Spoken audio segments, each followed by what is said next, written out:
Season's greetings, people. Season's greetings. We are top of the league. Said we are top of the league.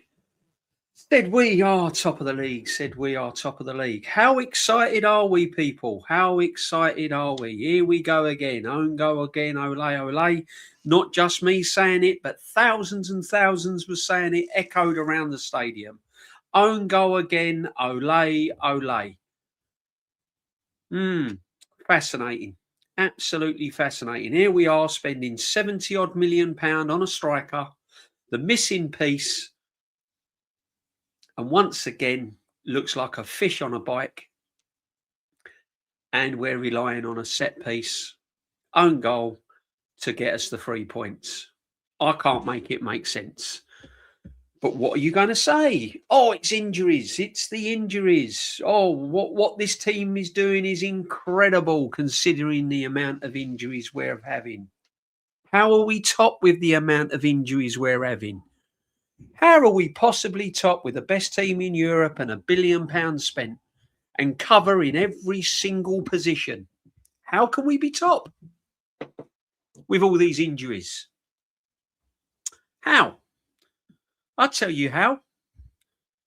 Because we've just been winging it, guys. That is what we've been doing. If you are not sitting there going into the new year during the festive season, full of confidence of winning this league at a canter, easily, no problems at all. If you can't put your hand on your heart and say, yeah, we're definitely going to win this league, you'd be lying. Because right now, sitting here, after coming back from the Emirates, I cannot tell you right now if we are favourites to win this league from what I'm seeing. I'm seeing moments. I'm seeing bits and pieces. I'm seeing a striker. No disrespects to Gyökeres. I'm not getting on the Gyökeres bandwagon. But I'm seeing a striker playing as if he's non-league. Absolutely horrendous. Trossard was back to his usual self today. He's had his moment in the sun, looks like. He was dreadful. Sorry if anyone said he was any good. He was dreadful. Even the Brighton fans were ripping into him, taking the piss out of him. Rightly so. He was dreadful. And the roller coaster goes round again. Zubimendi wasn't his creative self again. Didn't see much from Zubimendi. Declan Rice, I thought, was pretty well at right back. I thought he'd done okay. I thought he'd done all right. Filled in quite well. Can't complain about Declan Rice. Saliba performed really, really well. I thought Saliba had a good game. And Odegaard, I'm going to give him a shout. I thought Odegaard was probably one of our best players, especially first half. He was busy. He was running, making himself available and took his goal really, really well. So hats off to Odegaard. Saka had little moments here and there, but nothing brilliant as he reached the levels. Let's be honest, guys. Come on. Let's stop fooling around now. Saka, look how long Saka's been at this football club. Has he really reached the levels that we're expecting? Because I'm sitting it, watching it from the stand. I'm watching him. Come on. He should be miles and miles above everyone else in Europe now. Yeah? This guy should be as rare as a sports car that you can't even buy. This guy should be kind of like miles ahead. And he's not. He just looks a good player. He just looks a good player to me. He don't look nothing exceptional. He just looks like a good player. Better than what we've got on the right-hand side. Madueke didn't come on again. Eze didn't come on again. Ranieri didn't come on again. We went back to Jesus up front again. Martinelli on the left. And it was looking pretty similar from seasons gone by. And the season before, and the season before, and the season before. And Havertz is back, people. Yes, Kai Havertz is back. And he'll soon be back on your screens very, very shortly. So we will be lining up very, very similar to how we lined up last season that didn't get us over the line, and how we lined up the season before that didn't get us over the line. I watched the first half full of energy, and I'm thinking, yeah, we're looking half decent here today. We're looking okay. Second half, nah. If it weren't for that brilliant save by David Raya, it'd be 2-2, people. It'd be 2-2. Let's not beat around the bush.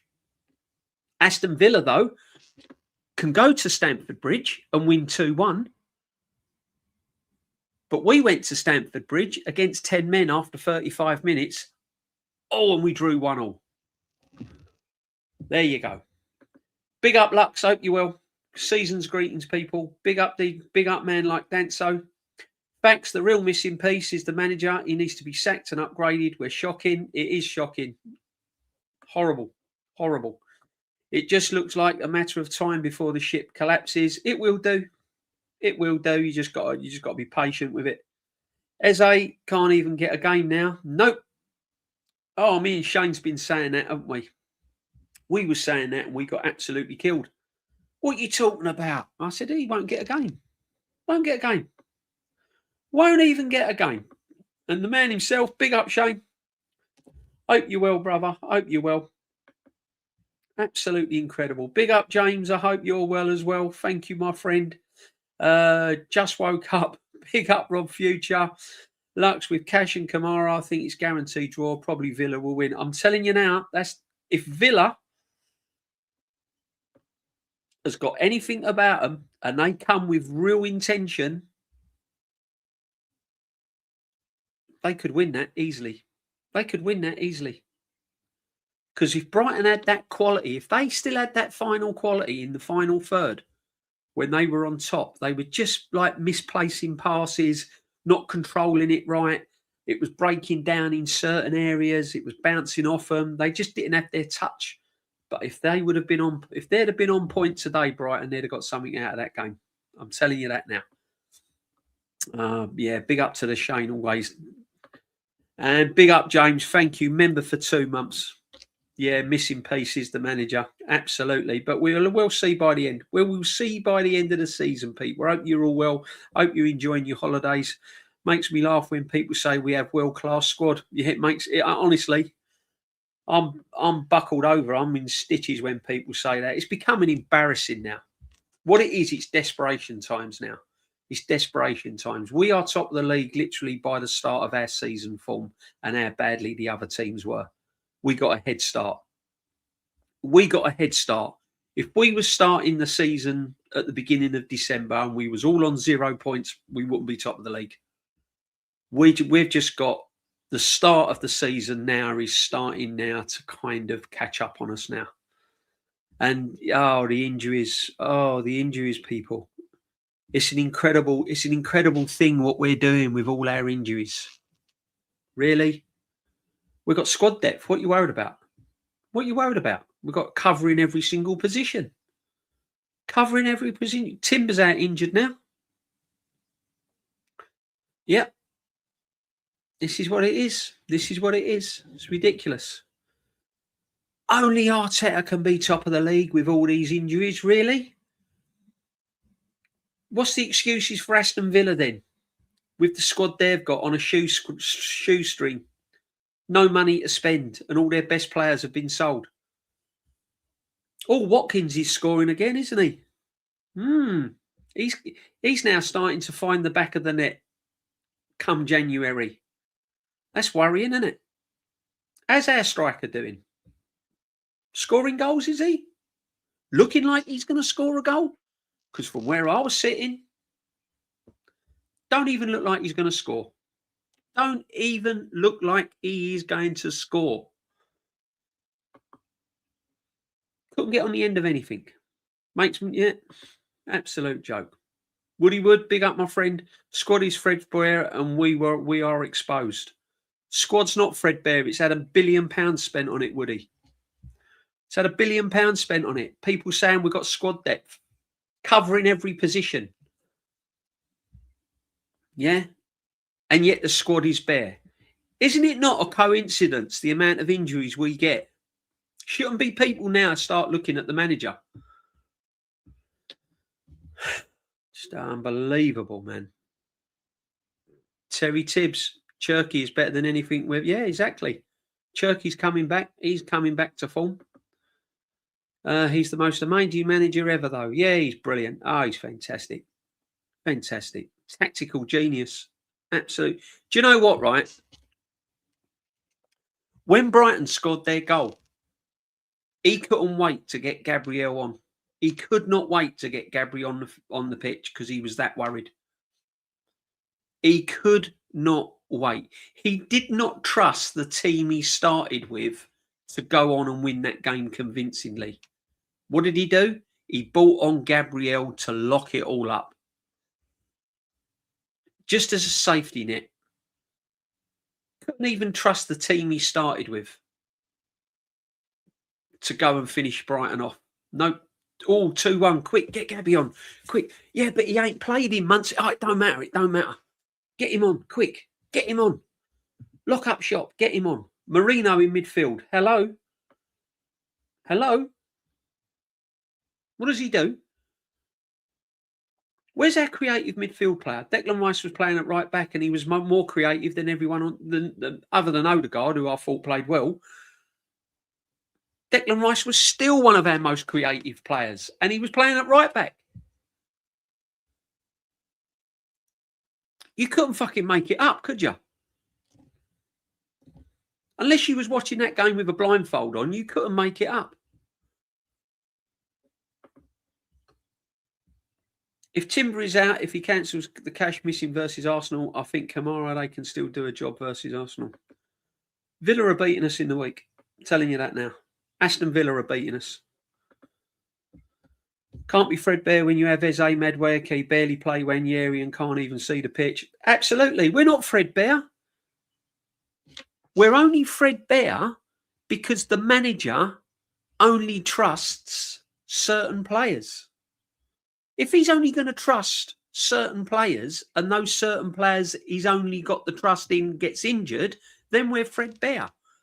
But if he looks over his shoulder, he's got lots to pick from. Norgard. Played Norgard the other week at centre-back. Plays Norgard the other week at centre-back. Calafiori gets injured, puts Declan Rice at right-back. Injured in the warm-up. How the fuck do you get injured in a warm-up? You're warming up. Come on. And why are we scared of Villa anyway? Why are we scared of Villa? Why are we panicking now? According to some people, the week was done by week 20. All over by the end of January. City will be a distant memory. As for Liverpool, they're terrible. How many games have gone unbeaten now, Liverpool? Someone tell me, is it 3, 4 games? Wirtz is looking okay as well now, isn't he? Oh, who have we got on January the 8th? Oh, we've got Liverpool at home. Liverpool at home. Aston Villa and Liverpool are our next, yeah. Ah, dear. The agent of Wanyeri should be pushing the lad for a loan. I'm telling you now, if I don't even have to be the agent, Martin. If I was his dad, I'd be straight down knocking on the door. If that kid was living still at home with me as a parent, I'd be knocking on his door going, what are you doing? What are you doing to you? What are you doing to my young son? What are you trying to do to him? Rice Project Party. Exactly. You couldn't make it up, could you, James? You couldn't make it up, brother. £1 billion spent and we're putting Rice at right. We're having to put Rice at right back. Oh, but there's cover in every position now. Oh, the injuries won't be an excuse this year. Yeah, they are. They're already making excuses this year. Prove it, yeah. Making excuses already. Honestly, I'm absolutely sick of it. Yeah, we've won. We've won. Look, at the end of the day, we got the 3 points and we've won. And I suppose in the grand scheme of things, you've got to be happy that we've got 3 points. But really, I want to see better than that, people. Come on. I want to see better than that. We're forced into changes in our back line as Declan Rice filled in at right back, as well as making a late switch to the starting lineup when Ricardo Calafiori picked up a knock during the warm-up. Come on, people. Despite that, we made it to 3 wins in a row in the league, something that left Mikel bursting with pride. I thought we were very dominant throughout the game, Mikel said. Really? I don't know. I saw Brighton on top for 15 minutes when they scored that goal. And if we was that dominant, why did you have to bring on Gabriel? We generated so many chances, so many big situations. And I think we did a lot of great things where I think the margin should have been much bigger. I don't agree. I don't agree. If you actually sit down and watch that game, I don't remember their goalkeeper making too many saves. We had a lot of possession. We probed a lot in the first half. We had some sort of half chances that could have led to a possible goal, but I don't remember their goalkeeper pulling off saves like Raya had to in that in that second half.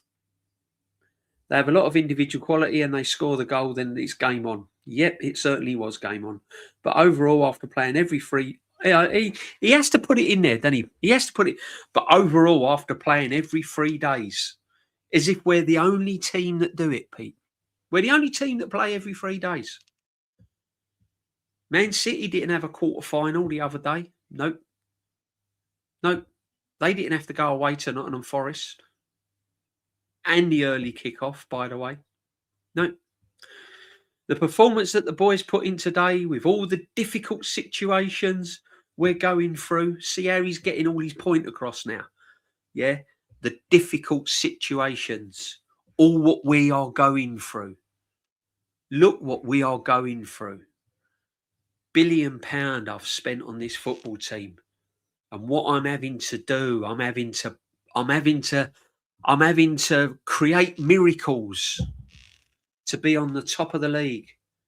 I'm having to be a miracle worker with this team, especially in the back line. Jurriën Timber yesterday we lost. Ricardo Calafiori today.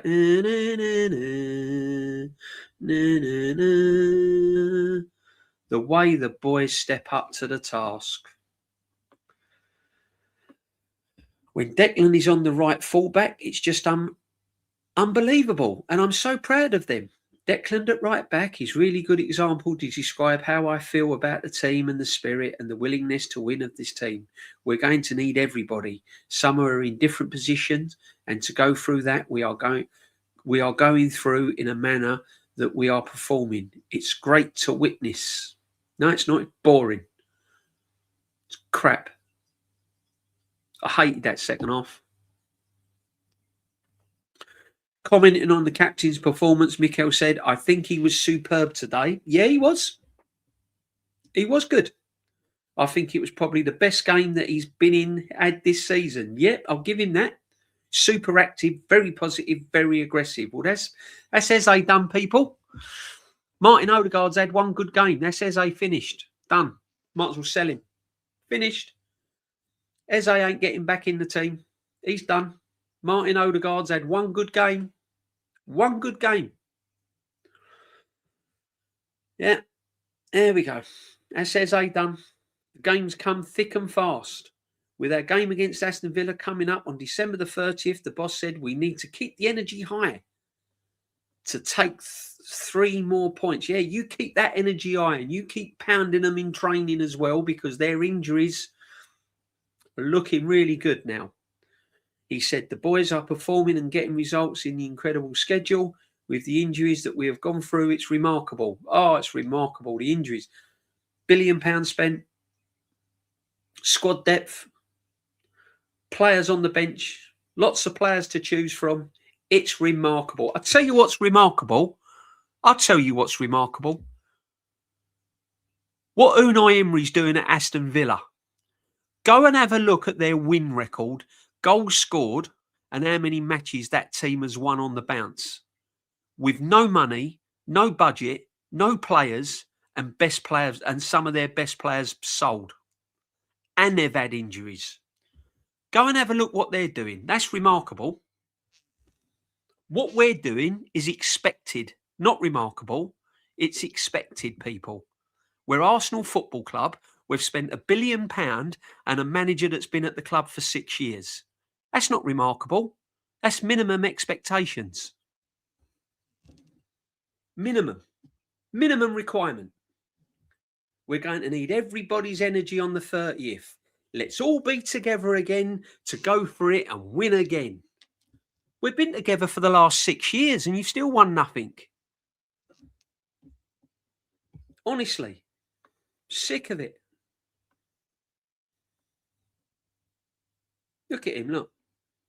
Desperate. Absolutely desperate. That's remarkable. Aston Villa.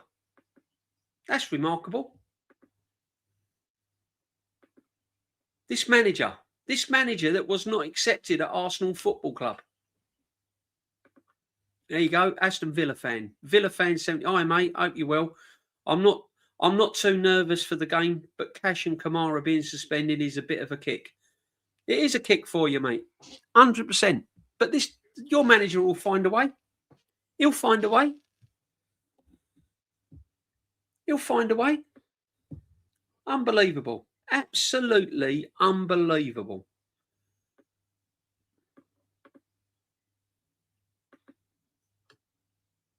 The Villa fan, do you have a solid replacement for Cash for Kamara? I think you'll cope.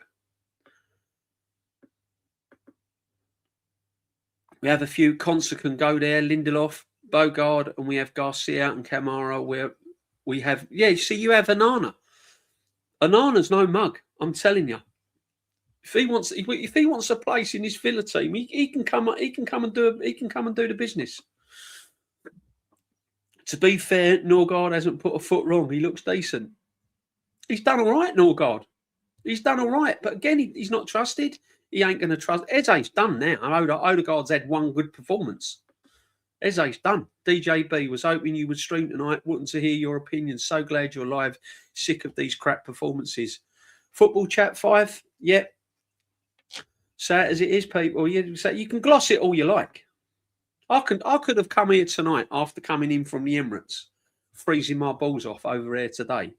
And I could have come in and I could have gone, outstanding, absolutely brilliant. Considering the injuries we've had, I could have basically been the Cockney version of Arteta, couldn't I? I could have come in here and gone, oh, it's brilliant. Considering all the pain we've had to go through. Absolutely brilliant performance all round. Amazing. But it wasn't. First half was okay. It was all right. It was good. It was energy. He was passing the ball. As I said, Saliba's had a good game. Rice fielding at right back, I thought played well. Odegaard had one of his better games. Looked like his old self. Won't last, but he looked like his old self. Gyökeres looks poor. Again, poor. Rubbish. Don't know why we bought him. Not Gyökeres' fault. It's the manager's fault. It's the system. Doesn't suit Gyökeres. Funny enough, when Jesus comes on, though, and he brings on Gabriel Martinelli, he's beating players and cutting it back where Gyökeres was. Jesus comes on. Everyone cheers. Half the stadium wanted him sold. Still looks bang average to me. Martinelli comes on, lights up the place, but that's what Martinelli does. He's a bench player. He's an off the bench player.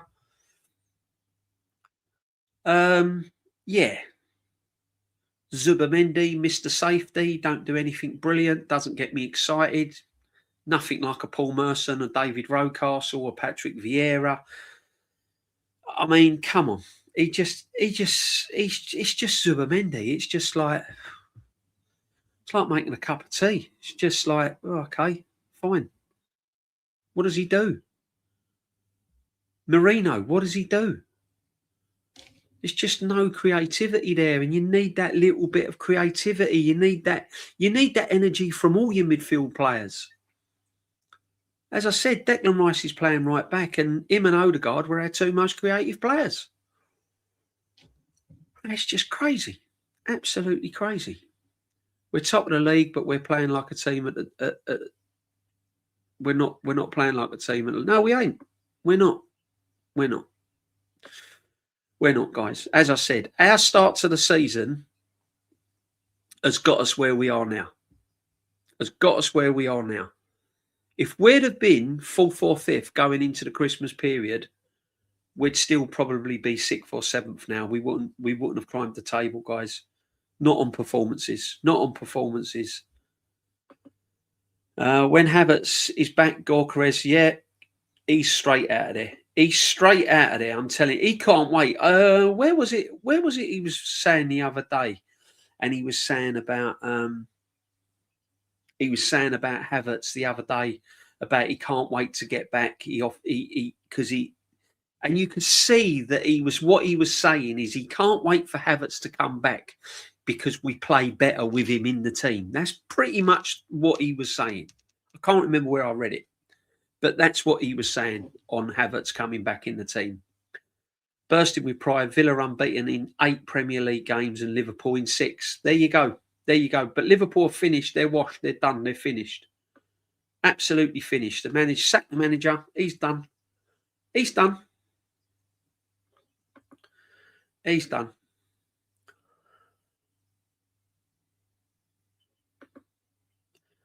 That was my point, bud. I'm not deluded fanboy. My point on the squad depth was based on the prick of a manager and his failure. Yeah, big up to you, my friend, to rotate and net result being institutional soft tissue injuries. Absolutely.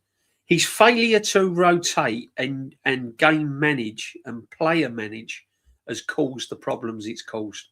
No one else's. It's down to the football manager. And I keep saying it. The buck stops at the manager. He picks the team. He decides. He sets the tactics. He sets the training schedules. They just carry it out. Ultimately, it is down to the manager. Players don't get the sack. They just get put in the reserves or bench. They don't get the sack. Managers get the sack. Oh, man. Honestly. All we're going through is all thanks to him with his horrible rotations and practice schedules. What must Eze be thinking? Let's talk about Eze, right? In January, we badly need a striker and a winger. I'll tell you what, right? If your manager, Villa fan 7, had Gyökeres, he'd be on 14 goals now. He'd be on 14 goals. Can you imagine if you had Gyökeres in your team? Let's talk about Gyökeres and Eze, right?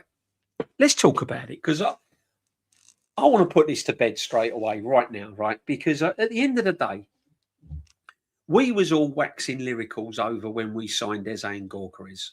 Everyone. Oh, yeah, brilliant. We got Eze.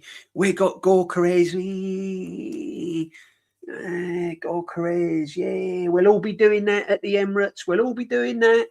We'll all be doing this. Yeah, 30 goals, 28 goals, 27 goals. Right? Now, I'm not having a go at Gyökeres. This is nothing to do with Gyökeres. I think Gyökeres has got potential. I think he's a good striker. He's just fallen into a bucket of crap, hasn't he, basically? Let's be honest. He's signed for the wrong club. Let's be totally honest. He is signed for the wrong club. He's probably going home and going, what the fuck have I done? What have I done? Why didn't I go to Man United? Why didn't I go here? Why didn't I do this? Why didn't I do... He's probably now in so much now. Did you his body language when he walked off of that? He knew he was coming off. They never even put the number up. He knew he was coming off. He was walking over to the touchline. Ball ain't even gone up. And he knew. He knew his fate. Dead man walking. Coming in, off you go. You're in. Yep. No, on with it. Okay, boss. I've run me socks off again.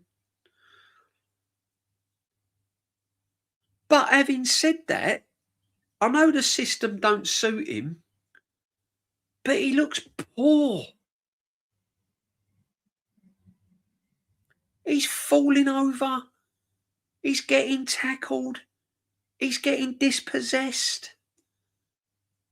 He's not even picking the ball up and taking his players on. I mean, I'm sorry, I can't, people. I've seen brilliant strikers over 50 years I've been supporting this football club. I've seen strikers at this football club, and he ain't it. I'm sorry. I can't anymore.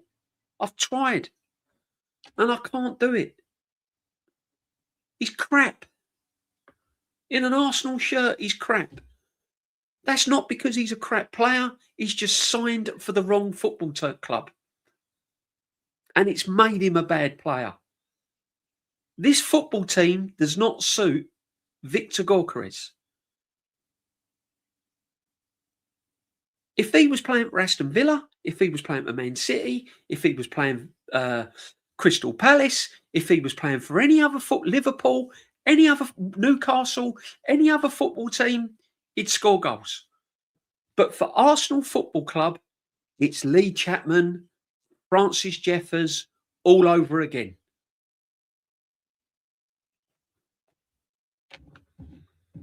Give me pelters, I don't care. That's my opinion. It's just my personal opinion. You haven't got to agree with it. Just watch with your own eyes. Look at the strikers that are around. Look at the strikers in the Premier League that you've seen over the years, and look at Victor Gyökeres and tell me why am I being harsh?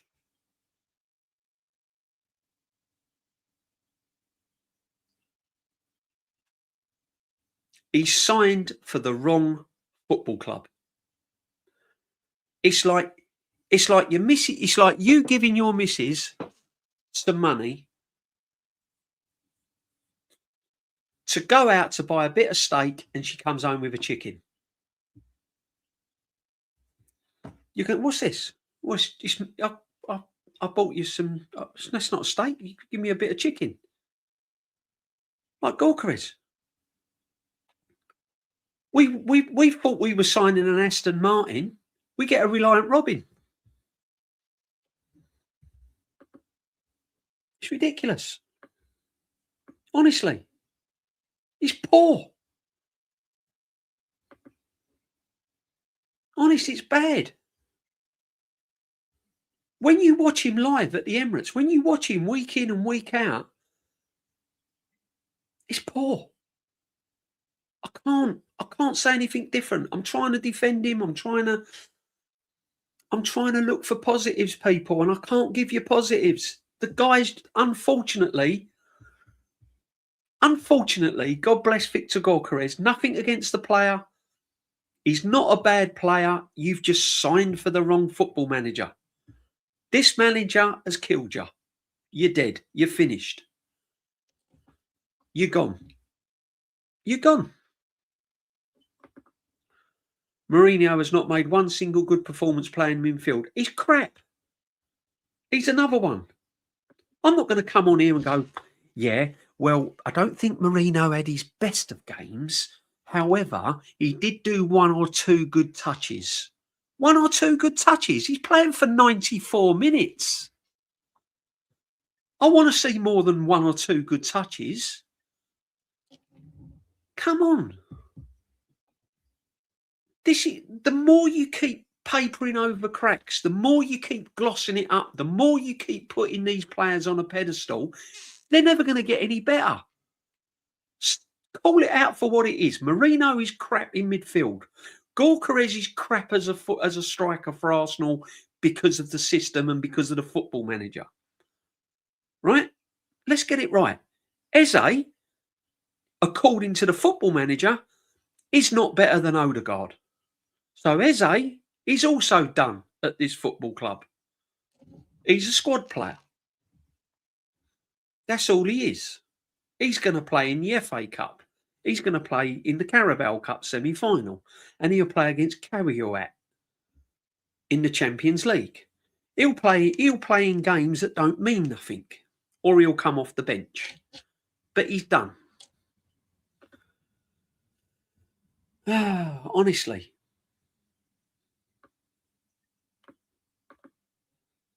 $29 likes so far. Keep smashing them. 29's not enough. There's 48 in the building, people. Come on, smash the likes. He was smiling while saying that as well, guys. Personification and favouritism. Ridiculous. Johnny D. No DJB. Arteta has done fire him today. Oh, man.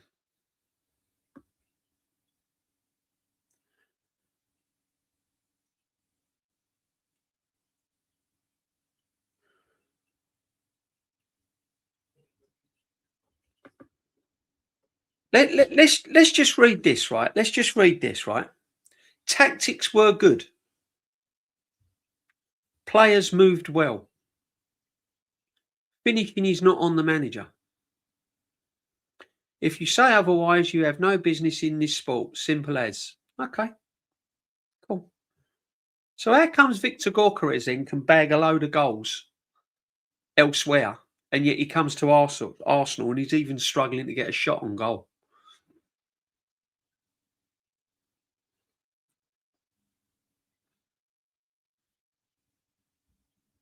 My car moves well. Doesn't make it a Rolls Royce. That moves lovely. What are you saying? The manager don't take no accountability whatsoever then, no? So what's the point of having a football manager at a football club then? Who sets the tactics then? Well, they all flick a coin in the changing room and go, heads, we're going to play like this. Tails, we're going to play like this.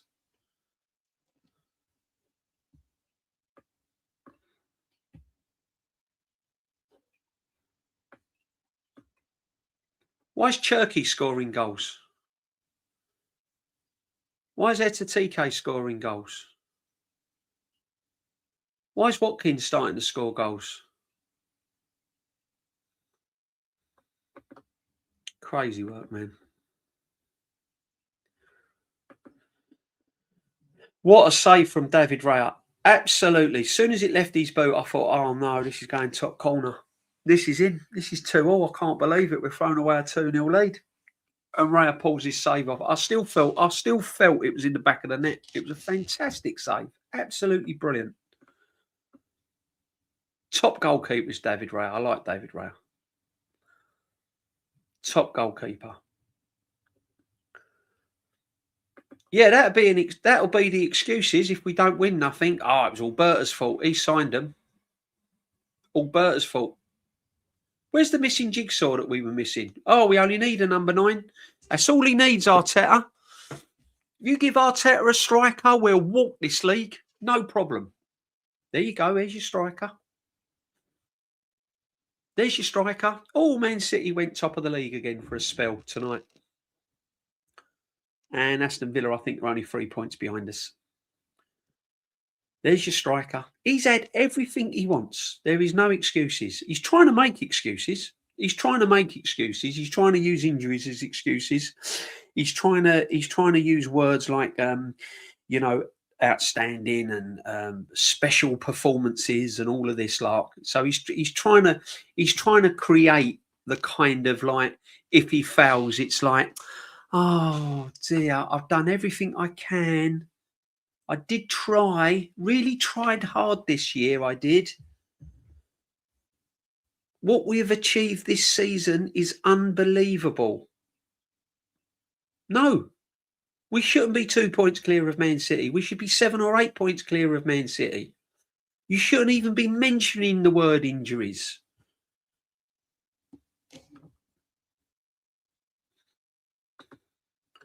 Big up Views. Hope you're well, my brother. Season's greetings and happy New Year's to you, my friend. Make sure you go and sub to Views. Make sure you smash your like. 51 in the building. Make sure you're smashing like 10 away from 2.2. Yeah, not far, guys. We're on the road. We're on the road, people. We're on the road. Big up Views. Make sure you sub to Views. There's his channel. Big up, my friend. There is a positive. We won every game with him starting. We won about half with him not starting. There you go, positive. Yeah, it's good. No, it's good. Yeah. Yeah. If you honestly think that Victor Gyökeres looks like the player that you was hoping for at the start of the season, Johnny, if you're honestly, hand on your heart, if you're honestly 100% happy with the way Victor Gyökeres has settled at this football club, then fine. Then fine. He's not what I was expecting to see. How he scored 7 goals is a miracle for me under this football manager. I don't know how he scored 7 goals. Take away the penalties because, as Kenny said, they're a cheat code. Penalties don't count. You should be scoring penalties. There's no real skill in scoring a penalty, right? But come on, can anyone honestly turn around to me and say, like, you're happy, 100% happy with the signings? Is it really what you wanted to see, how Victor Gyökeres has started the season, how he's playing now? It's not what I wanted to see. When I was excited that Arsenal had signed Victor Gyökeres, I was thinking, wow, we've signed the next best thing to Erling Haaland. That was what was on everyone's lips. You can't have Haaland, but Gyökeres is the next in class. He's the next best thing to Erling Haaland. I'm expecting madness. I'm expecting at least, he's not even had one hat trick. He's not scored a hat trick yet this season.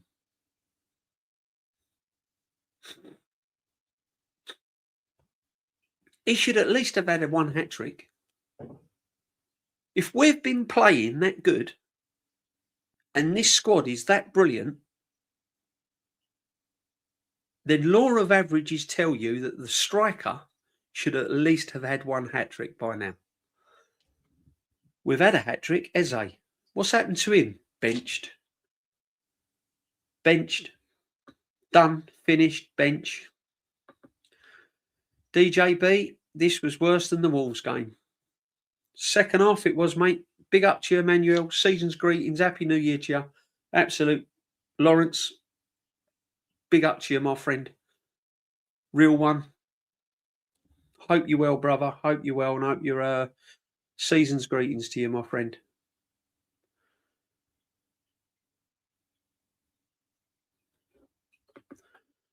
No, DJB, you see, everything's good is because of Arteta, but anything bad isn't. There you go, yeah. Everything good is Arteta. Anything bad, it's the players' fault and Berta's fault. Yeah, exactly. Exactly. The save by Raya was the only positive of the game. It was a magnificent save. No doubt about it. Odegaard took his goal well as well. And it was nice to see Odegaard play well. I thought he played really well today, Odegaard. And I thought Rice done all right at right back. To be honest, I've got to be honest. Declan Rice played really well at right back. He really did. He's not far off of being injured, though, is he? He's not far away. It's honestly. All I'm saying, people, is I'm glad I'm over the moon that we're top of the league. I'm over the moon we got 3 points today. But I want to feel confident. I want to go into every game thinking that we're going to win it easily. I'm back to where I was last season. What do you reckon the score's going to be, DJB? I don't know. I don't know. Seriously? No, I don't know. I don't know. Ask me what the score's going to be against Aston Villa. I can't tell you. I can't tell you. If I said to you Arsenal will win 3-1, I'd be lying. If I said Arsenal would win 2-1, I'd be lying. Because I just don't know. We've got the team to beat them. We should beat them because we're at the Emirates. And we're obviously very strong at home. But hand on my heart, I can't give you a confident answer. I can't. And that's why I'm a little bit frustrated, because I should be now at this stage of the season, with the money it's had spent on them and how long the manager's been in charge, I should be sitting here now saying to you people, Arsenal v Aston Villa, 3-0 Arsenal, no problem. No problem. Yeah, but Aston Villa are playing really, really well. Don't matter, so are Arsenal. And I can't. Every single game is a struggle. It's a nightmare to watch. I'm like that. There were stages in that game like Brighton. I'm like, oh no, get the ball out, get it out. Ah. I'm like, oh, fucking Rocky Horror Show. What's going on? Odegaard has had one good game this season. Eze's had more. Yep. Yeah, if you go by GA, yeah, exactly. Yeah, he's done, mate. He's done. Eze is done, finished all. Dr. Seymour, quadruple charge is still on, though. It is. Come on. Be positive. Yeah, win the quadruple. Yay. Unbelievable. Big up DJB in the chat and the resident arterial making excuses and employing double standards. The excuses are there in place. He uses it. Have you noticed, right? He uses it on every single, more or less every single press conference now. He makes it sound as if it's like a miracle that what he's doing. Oh, it's a miracle what we're doing. It's unbelievable what we're doing with all the injuries, etc., etc., etc. Big up again, Lawrence. Big up, my friend. Robbie Mustoe said on NBC out here in the States that Villa will play the same way against us as they did today against Chelsea. Yep. They'll up it. They'll up it. And I'll tell you why they'll up it, right, Lawrence? Because the way their manager was treated by this football club, if I was Unai Emery, every time I go to the Emirates, it's the first game I'd ever want to win. Because if you're treated like absolute crap by a football team, you want to go there and hurt them. You want to go there and win. And as much as he'll turn around and say, oh, I enjoyed my time at Arsenal, it was a wonderful football club, that's all for the cameras. But deep down, he fucking really wants to beat us. He loves it when he beats Arsenal. He absolutely loves it. He can't wait. He can't wait. He'll be winding them players up for Tuesday night. He can't wait. Hope you had a good Christmas, DJB. Well, I did, but we had some bad news, my friend. We had some bad news Christmas night. Yeah, unfortunately. My son went home. My son and his wife went home, and unfortunately, bastards had burgled their house. And so it wasn't a nice end to Christmas Day, to be honest. But we had a good Christmas Day, but yeah, it was a bit of a low one, to be honest. These performances are very much worrying me. If we don't improve versus Villa, we will lose. Yeah, not just against Villa, my friend. Not just against Villa. We've got Liverpool to follow it. We've got Liverpool at home as well. So, I mean, look, if we win the league at the end of the season, you ain't going to worry about how we played against Wolves, and you ain't going to worry about how today's game went. You're just going to be over the moon that we won the league. All I'm saying is this ain't sustainable. You can't get through the league. You can't get through games like this. You just can't do it. That guy is not normal in itself. Gorka has to take some criticism, but the system against him. He does have to take some criticism. He does have to take some criticism, 100%. Lawrence, yeah, you can come on my stream one day, my friend. No problem at all. What I'll do is I'll sort it out with Shane. I'll get your details and all that, and you can come on. When I have some guests line up, we can have you on, my friend. Definitely. Big up, Lawrence. Always welcome, and Jamboy as well. If you want to jump on, Jamboy can come on as well. There is a members stream coming up, people, as well. So I will be doing a members stream. I've just been so busy work-wise and bits and pieces, and with Christmas and stuff like that. It's just been crazy trying to get it all in. You know what I mean, guys? But no, we would definitely get something going. Saka was offside and Dunk still caught him up and blocked his shot. I know. Who'd have thought, eh? He's not lost a yard of pace, has he? Now, Saka a year ago, before that injury, or the year before that, if he's on one-on-one like that, he's left that defender. That's a goal. That's a goal. 100% that's a goal. Arteta inherited a Golden Boot winner and a Gerd Muller winner and killed them. But, how can you go from that to what I'm seeing now?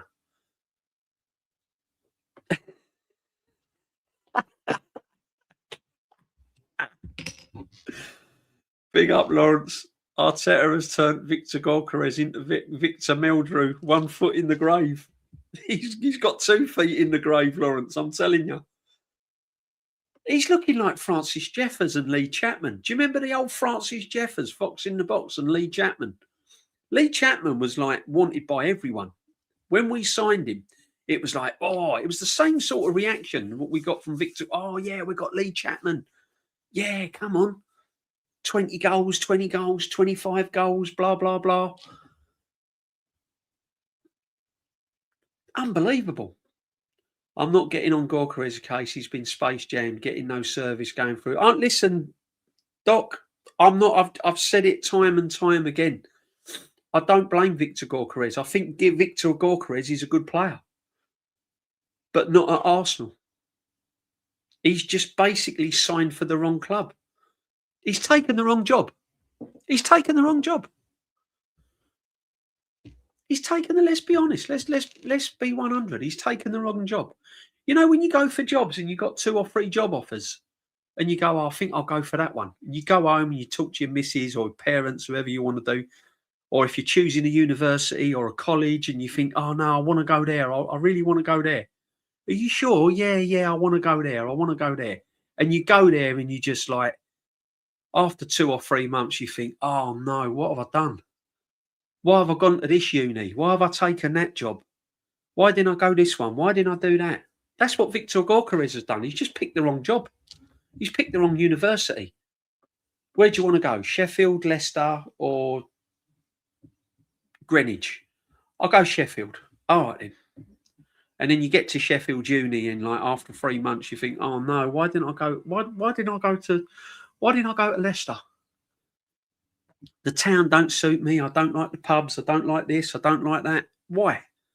I'm just using it as an example, people. Sheffield is a lovely place, but you know where I'm coming from, don't you? That's Victor Gorkarez. He's just picked the wrong job. He filled out his application forms and jumped on the wrong one. It's not his fault. Yeah. Let's talk about Saka then. Saka, to me, is a very, very, very good player. Very good player. But if you think about it, for how good Saka is, has he gone that extra? Has he gone up a notch? Has he gone from being worth, say, 100 mil or 90 million to like 180 million? Has he, you know what I'm trying to say? Has he gone that extra mile, that extra level? He hasn't, has he? He's levelled out. He's plateaued, hasn't he? He ain't got any better. Certain parts of his game he's got worse. He hasn't got dreadfully worse, but he hasn't got. He's just levelled out. He's just a good player. You know? He's just, yeah, that's it now. That's it now. I mean, Odegaard's had a good game today, but it ain't like levels. He's just gone to where he used to be for one game. Literally one game. That's it. Watch it when it gets really physical against Aston Villa. Let's see whether Odegaard turns up against Aston Villa when Onana's steaming into him. I like Gorkarez. There are things I can't defend like this first chance, but Arteta killed Uber and he's killing Gorkarez. He'd kill Haaland. He would kill Haaland. Facts, Lux. Big up to you, my friend. Absolute spot on.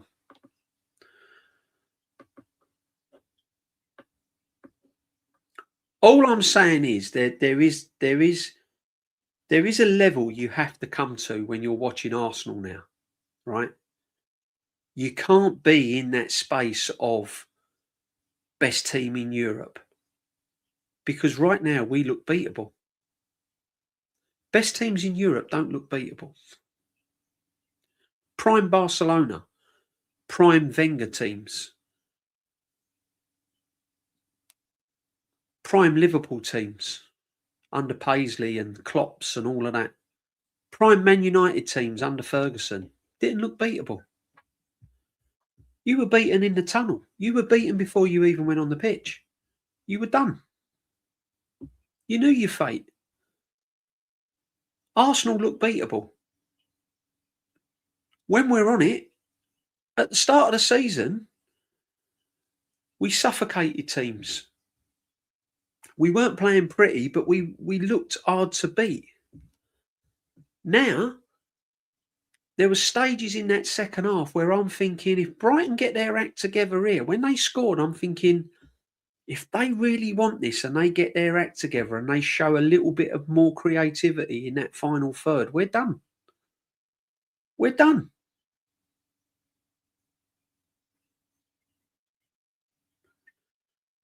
You play Bayern Munich right now. Not the Bayern Munich we played months ago in the Champions League in the group stage.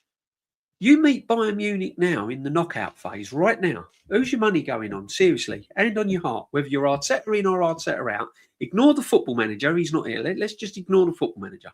Let's put him to one side a minute. Right now, if we was playing Bayern Munich on Tuesday in the Champions League quarter-final knockout stage, and I said to you, there's £5,000. Who are you putting it on? Who are you putting it on? Over 2 legs. You ain't putting it on Arsenal, are you? If you are, you're a very, very brave man or lady. Because I'm not. I'm being honest with you. So what I'm saying is, you can't go round saying that we're the best team here and we're the best team there and we're doing this and we're doing that, when, let's just be honest, we're not. We're getting away with it. Who sung that? I've been getting away with it all my life. And to see I love you more than you love me. Yeah. Forward manager killing the team. His favouritism is disgusting. His favouritism is going to be his favouritism, right, is going to be his downfall. Wait till Havertz. All I'm saying to you people is wait till Havertz is back in this team. Watch what happens. He'll be playing every single game. Every game. He's taking off Gyökeres to bring on Jesus, who's been out for over a year, and everyone wanted him sold. See, that's another thing, right? Would any Arsenal fan have lost sleep if we'd have sold Gabriel Jesus? No one. Everyone would be turning around going, it's a miracle. How the hell has Berta got 30 million for Jesus? That guy has worked wonders. Look what he's done. He's got rid of Jesus for 30 million. We'd all be going, wow, that's brilliant business. Now, he's like nearly first choice. A player that we wouldn't lose sleep over if we'd sold him is now nearly first choice at Arsenal Football Club. Over a striker that scored 60-odd goals and we've paid nearly £70 million for.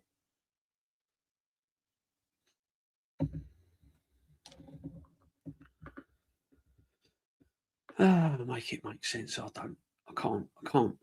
PR has ruined the game. Look at the Saeed video with the woman saying, enjoy the game. It's a great atmosphere after a loss. Just a good day out. Put these people... No. That's all it is. And if that's what people get out of it, then so. I haven't got a problem with people that use football as a good day out, right? Providing they don't come out with a load of bollocks. If they just want to go for a good day out and they don't care if they win, lose or draw, that's fine. Just keep your mouth shut after. Don't start criticising fans that want more just because you want a good day out. That's my opinion. If you want a good day out, fine. That's absolutely fine. I haven't got a problem with that. Go for a good day out. Whether you want your team to win, lose, or draw, not a problem. Have a few drinks, something to eat, meet your friends, lovely. That's what you get out of football. Congratulations. But don't criticise me for wanting more than a good day out. That's all I'm saying. Hey, DJB, unfortunately, I'm having Wi-Fi problems, so I have to watch this tomorrow. Have a good show. I hope your family's okay after what happened. Yeah, I know, man. Static, you're an absolute legend, my friend. Hope you're well, brother. No problem at all. Thank you very much. And season's greetings for you, and Happy New Year. But I'm sure you'll be around before then. Static, big up to Static all the time. Absolute legend, great supporter of all our channels, like everyone is. Big up to you all. I hear that though, a disgrace. It's the right club. It's a case of horrible boss who's on the cusp of getting launched into the sun. Yeah. 43 likes. Saka is so robotic and predictable now. He looks more selfish. Yeah, I think the thing is with Saka, he's trying to hit the heights, isn't he? So he's trying to do miracles. He's trying to. He's got to stick. He's got to go back to doing the simple things. Saka, like he cut inside. There was a moment when he cut inside and he boomed it over the bar, and I think the pass was on a nice little slot. I think Gyökeres actually. I think he could have just slotted it to Gyökeres, but he's trying too hard to impress. I'd be looking to sell Saka in the summer. He's lost his pace and become, yeah. I'll tell you what, right? Here's a shout. I wouldn't like to see Saka go. I've got to be honest with you. I would not like to see Saka go. It'd be awful if Saka left.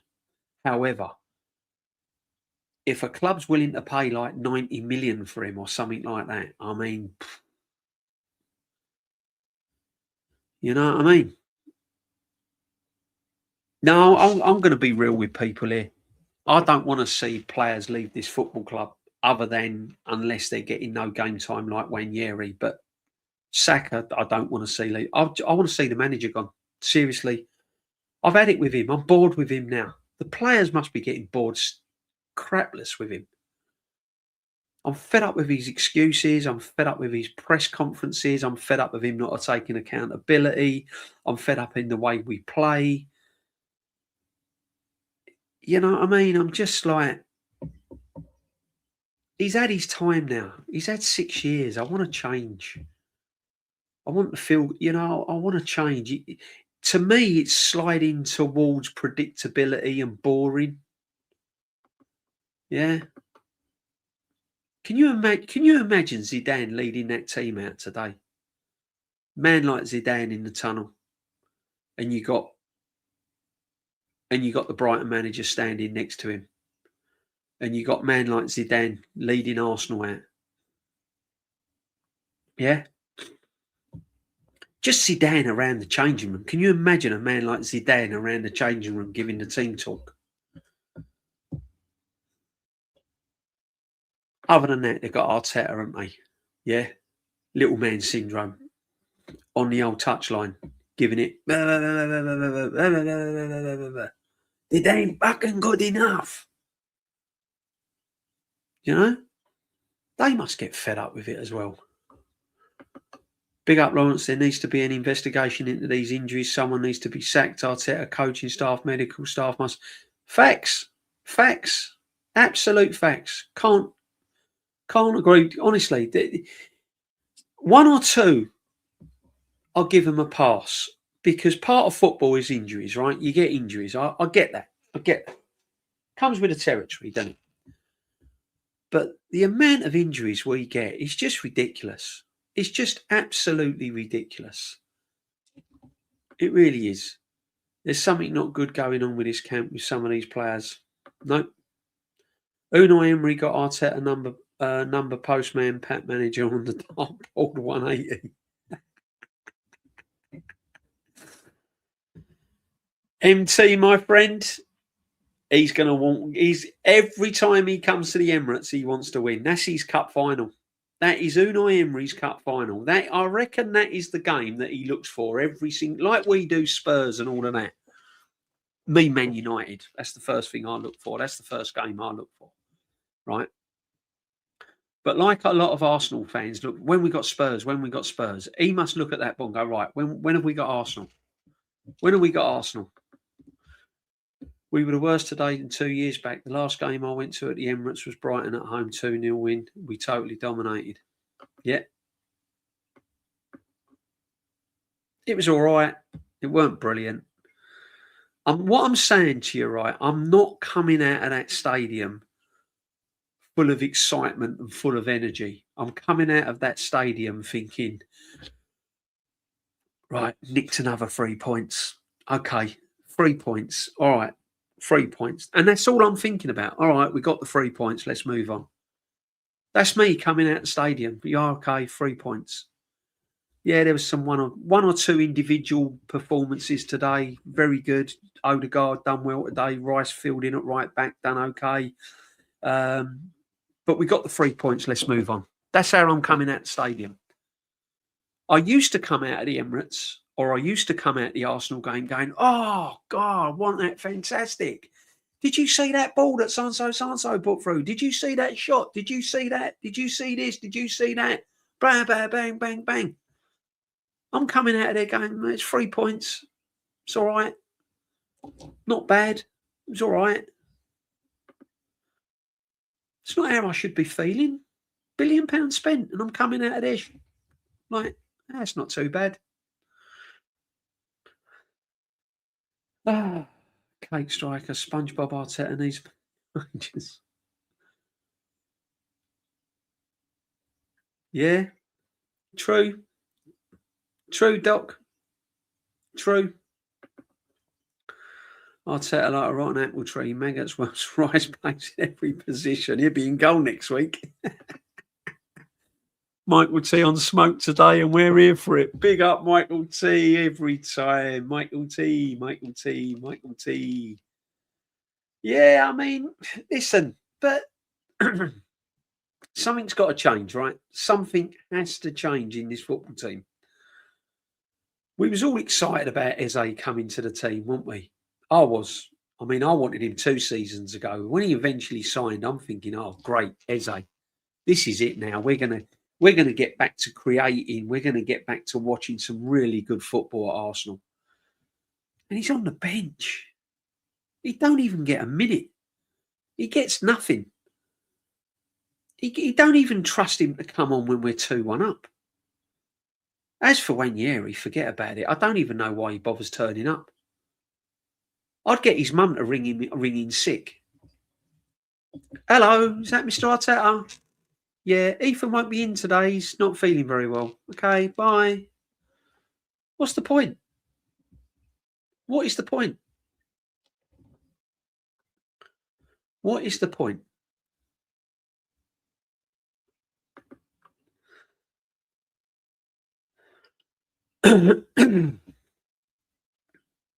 I don't know why he can't. Terry Tibbs, I don't know why he can't, mate. Really don't. Arsenal own goal. FC has a warm bench for the rest of the season. Bleeding radiators, old fools and horses. Facts. Eze's another one, isn't he? You imagine when he goes out, when he meets Gorkarez, like if he meets Gorkarez for a pint or something, or they go for an Indian or whatever they do, and he meets out, Victor, hey, look, fancy coming out? Yeah, I'll come out. So, Victor, are you glad you're at Arsenal? Not really. I think I've taken the wrong job. Eze's going, well, how do you think I feel? I supported them when I was a kid. Childhood dream to play for Arsenal Football Club. I can't even get on. And when I do get on, I'm a left wing back. Do you wish you'd have stayed at Palace? Yeah, I wish I should have actually, yeah. Unbelievable, man. I can't get my head around it. I would get Thomas Partey back in January, get rid of the Spanish London Zoo. Oh, mate. Don't talk to me about Zubamendi, man. Honestly. I don't know what he does. You'd have thought, right, when Declan Rice was at right back, you'd have thought Zuberman. Look what Odegaard's having to do. Why ain't Zubermendi being more creative? Listen, I know he's a 6, but you can still have a bit more creativity. You can still be a little bit. You can still be a bit more proactive, can't you? You can still run with the ball, open games up, make things happen. Spray a 20-yard pass or a 30-yard pass. It's just steady Eddie. It's like, I suppose that's his job. If that's his job, then okay, fair enough. I'm expecting more. Perhaps I'm expecting too much. I don't know. Perhaps my bar should be raised less. Perhaps I should move it down a notch or two. Perhaps I'm expecting too much. I'm happy we're top of the league. I'm happy we've got 3 points today. There you go. What more do you want me to say? I can't say anything else. You want me to go through individual players? I'll go through individual players. I'm just giving you my honest opinion. Gyökeres is at the wrong football club. He's crap at Arsenal. He's not a crap player. He's a brilliant player. Brilliant goal scorer. To score the amount of goals he's scored already for this football club is a miracle. But on the whole, over 90 minutes, week in, week out, he's poor. If you was looking for a striker for your football team right now, you wouldn't be looking at Gyökeres, would you? You'd be looking at Walter Mayday, Etatike. You know, you wouldn't be. I don't know. Would you be looking at Victor Gyökeres right now if you needed a striker at your football club? Arsenal playing Wimbledon FC in the 90s. I don't even think it's as good as that. Seriously. A 41-old Santi Cazorla could walk into this team easy. Yeah, 100%. Aubameyang could get in. Aubameyang would still score goals. Aubameyang still scoring goals. He's still scoring. Right now, Aubameyang is looking better than Victor Gyökeres. I'm just like, it's not what you, come on. No Arsenal fan, no real Arsenal fan can tell me that the signings we have made this season so far has got us out of our seat and made us excited, lost sleep over them, waxing lyricals over them, not stop talking about them. 1 or 2 games. Eze, hat-trick against Tottenham. The pass he set up for Martinelli, the equaliser against Man City. There you go. That's it. I'm now scratching my head thinking, what else has he done? Gyökeres, a couple of goals against Atleti. The goal he scored against Leeds. That's it. That's it. That is it. Now, can any Arsenal fan tell me at the start of the season when we signed them, you weren't expecting more? Crazy. Big up the Suge, my friend. Absolute legend. Thank you very much, Suge. Hope you're well. Season's greetings to you and Happy New Year to you, my friend. Big up DJB in the chat. Hit the likes and subscribe. 100%, my friend. I'm tired of the tactics. Me too. Me too. When we are at home, yeah. Why play Big Gabby but don't bring on Eze, Ethan, even Nonne? I'll tell you why, Suge, because panic set in. When Brighton, Suge, went to 2-1, I said to the man next to me, you watch him panic now and bring on Gabby. Nah, he won't do that. He's only just come back from injury. We've got Aston Villa in the week. He won't do that. I said, watch him. On he comes. Gabby comes on. because he panicked.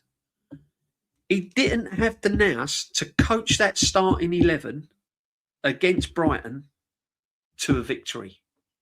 He had to bring on Gabby as a safety net, and we still nearly got done. He ain't going to bring on Eze because he don't trust him. He ain't going to bring on Ethan. Definitely won't bring on Ethan. He's done, finished. Nonny, don't know what he's done.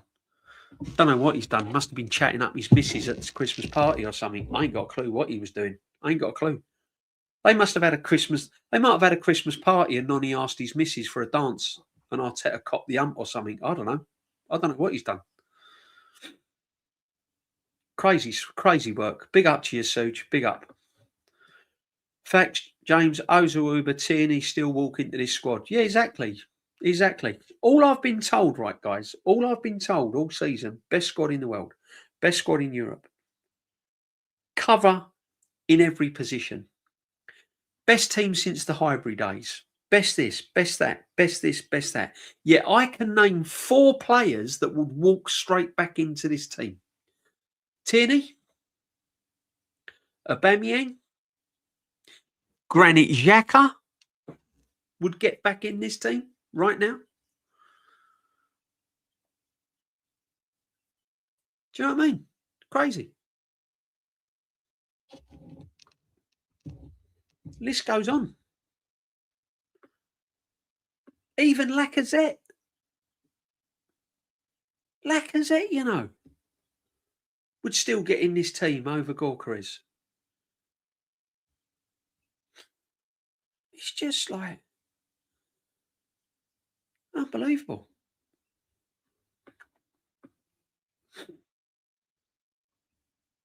How? How am I hearing best team in Europe, best team here, £1 billion spent, and yet I've got there's players that I can name that can walk back into this team. I'm not seeing a massive improvement. See, the thing is, right, what you've got to bear in mind as well, and anyone listening and anyone that's just dropped in at this channel, or if you watch it back and all of that, at the start of the season, when we signed those players, and on your heart, what was you expecting?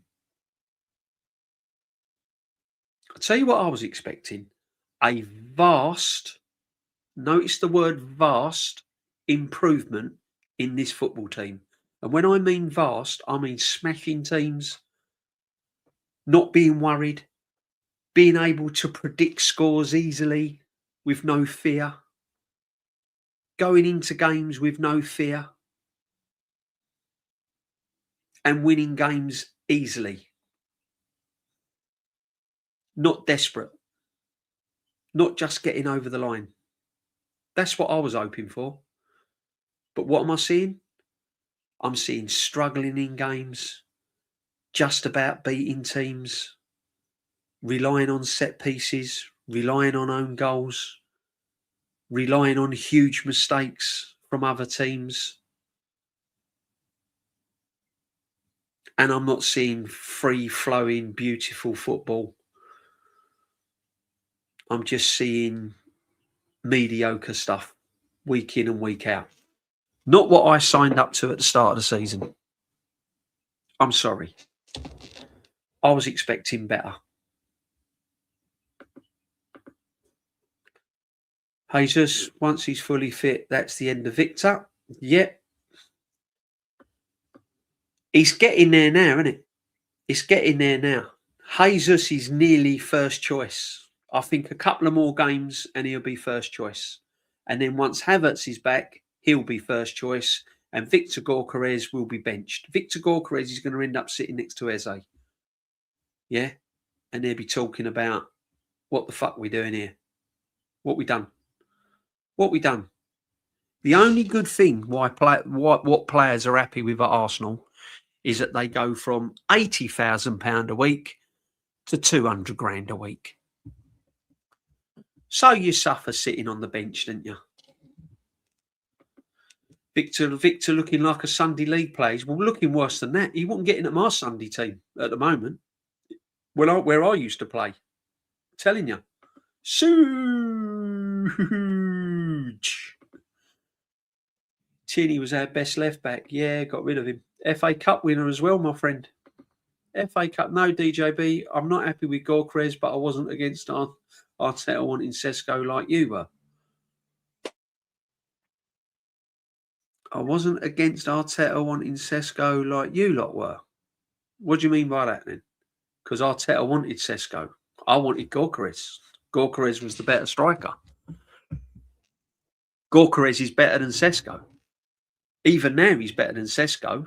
Not at Arsenal, no. Not under this football manager. How about taking some responsibility instead of spitting on the manager day in, day out? How about that?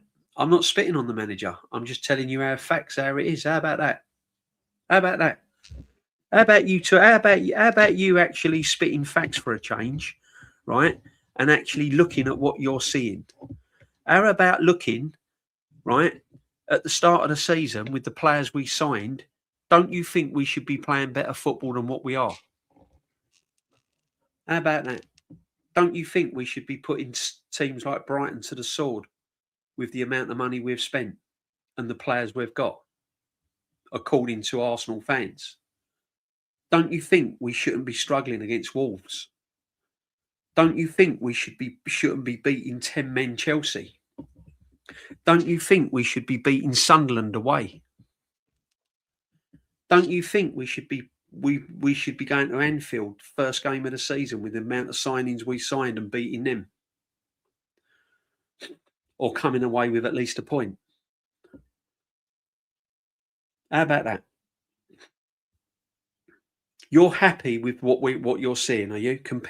You look at the Arsenal teams over the years. All right. Look at Arteta's team in 22-23, 21-22, 22-23 season. Compare that team to the team he's got now. Who was playing the better football? This team or the team in 22-23 season? That's Arteta.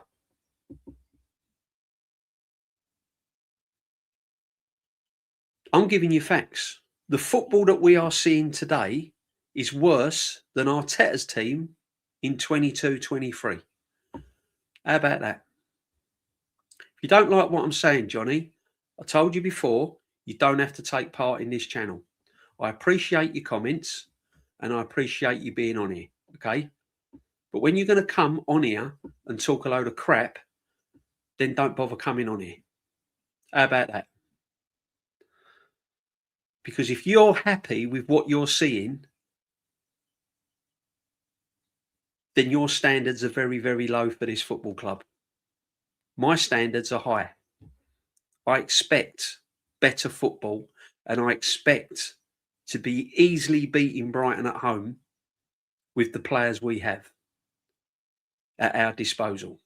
That's what I expect.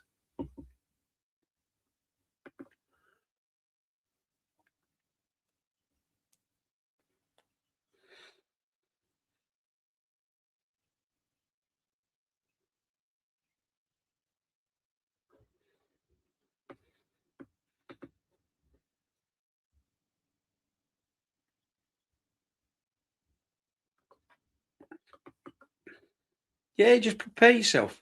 That's all you can do. Xhaka better than the Spanish. Honestly, Granit Xhaka, what he's doing for Sunderland is brilliant. See, this is another thing as well, right? You got to give credit where credit's due to other football teams. And you have to give credit where credit's due to other football players. Granit Xhaka, pound for pound, playing at Sunderland week in, week out, is probably one of the most consistent, best midfield players in the Premiership. That's a fact. And I'm not a massive Granit Xhaka fan. I think he had one good season with Arsenal. But you've got to take your hats off to Granit Xhaka, what he's doing at Sunderland. It's unbelievable what he's doing. Despite the people will look at any and everyone but Arteta. Nope. He's protected. You can't say anything about it. Can't say anything about it at all. I'm looking at the football. As I said, I went there today. First half, I'm thinking, okay, yeah, we're looking good here. getting the ball moving. Odegaard was buzzing around. Second half, I just thought, oh, here we go again. Here we go again. This is poor. This is really poor. Well, Jesus, Havertz, bang average players who haven't done squat in the last 2 seasons will save us this season, survivors. Who couldn't hit the side of a barn door? Exactly. Common sense. Would anyone competent football fan striker scoring 97 goals to 4 goals in a system that is clearly horrible for attackers? Exactly. The figures just speak for itself. Listen, as I said, I'm not here. I'm only just here talking and giving. I'm just. Yeah. Well, to answer that, answer it then. Arteta's team, 22-23 season, plays better football than the team now.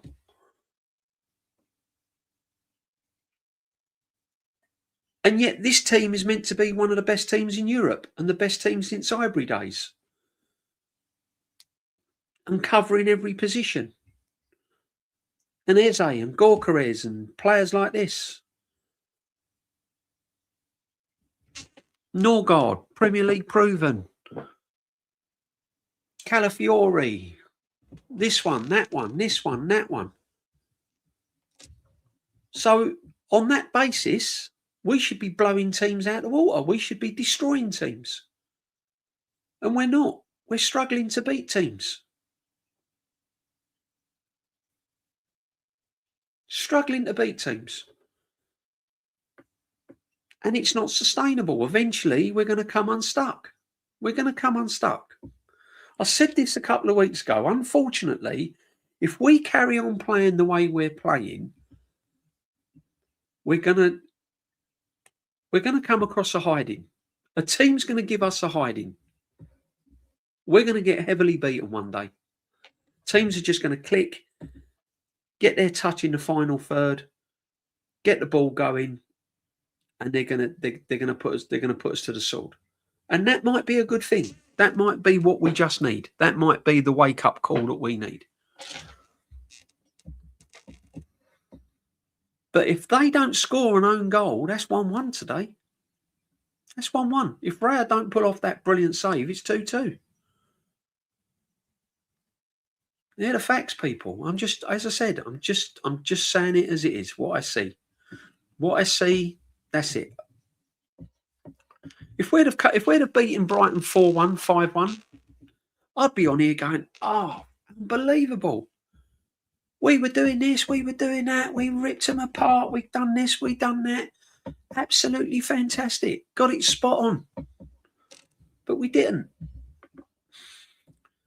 We got 3 points. That's it. 3 points. Brilliant. Fantastic. Top of the league. 2 points clear. Bite your hand off. Move on. Fantastic. Over the moon. Brilliant. But I want better. I want 3 points and more. What's wrong in that? What is wrong in that? The manager wants 3 points and better performances. The players want to do better. I want better. But when I say it, I'm being negative. In Xhaka's last season, all Arteta needed to do was upgrade on him. So he bought Havertz. And yeah, I know exactly. Exactly, Lux. Exactly the same. Exactly the same. Some Uber Lacquer, Willian, Martin. I don't know about Willian, Martinelli, Pepe, Saka, Odegaard, Reece now, Wanyeri, Eze, Dauman, even a creative player like Skelly is struggling, and they're all injury prone now. Yep. 100%. 100%. Saka's lost that little turn of pace, hasn't he, since his injury? He's not as dynamic. That's the word. He's not that dynamic himself since the injury. The irony, DJB has to take responsibility as a fan, but a guy on 15 mil a season and a manager on Arsenal doesn't. These cult members are in. Exactly. I have to take responsibility as a paying fan for over 50 years. and yet a manager on 15 million can't take any responsibility at all. It's crazy work. Crazy work. Your standards have to be the same level. You're not allowed to have higher standards. Yeah. See, they look at it that 3 points is good enough, and it is. Of course, it is. 100% 3 points is good enough. But you've got to look at the performance. You've got to look at the football we're playing. Is it sustainable? Can we keep getting out of jail all the time? Can we keep getting away with it? I'm not so sure. I'm not sure. If we can, brilliant.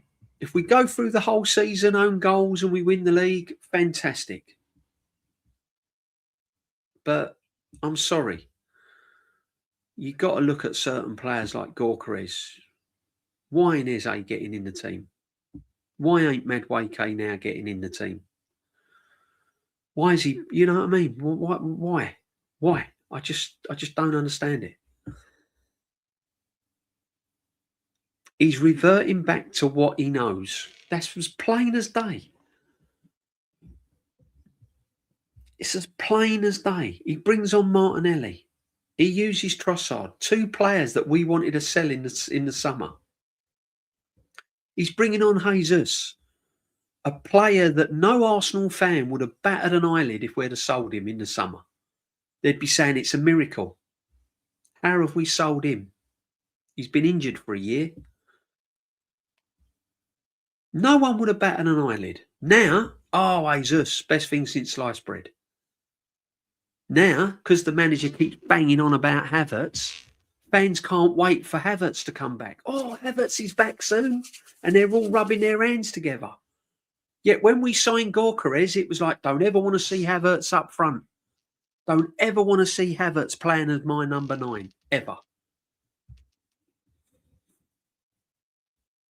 Now they want Havertz in as number 9.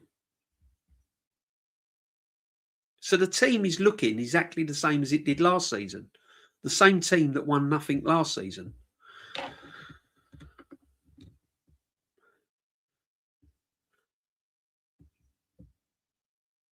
Yeah.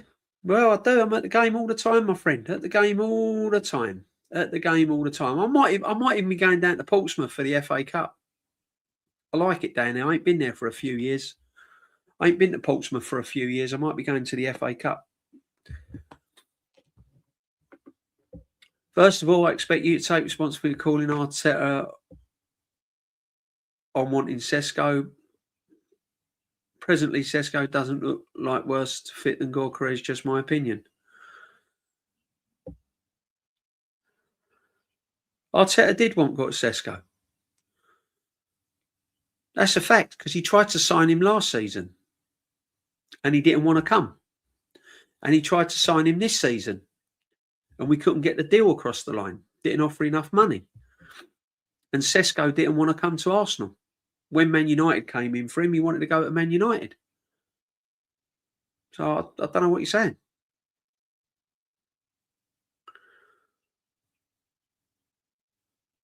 Sesko doesn't look like a worse fit than Gyökeres, just my opinion. I think they both look dog crap. Sorry. Sesko ain't really doing anything where he's gone, and Gyökeres ain't really doing anything at Arsenal. And that's just my opinion. Both have been a waste of money at the moment. It's not their fault, it's the manager's. Look at the manager he plays under, Sesko. Look at Amorim. Would you have Amorim at Arsenal? No. Would Man United have Arteta at Man United? No. They wouldn't have him. You asked a Man United fan, would you have Mikel Arteta? No.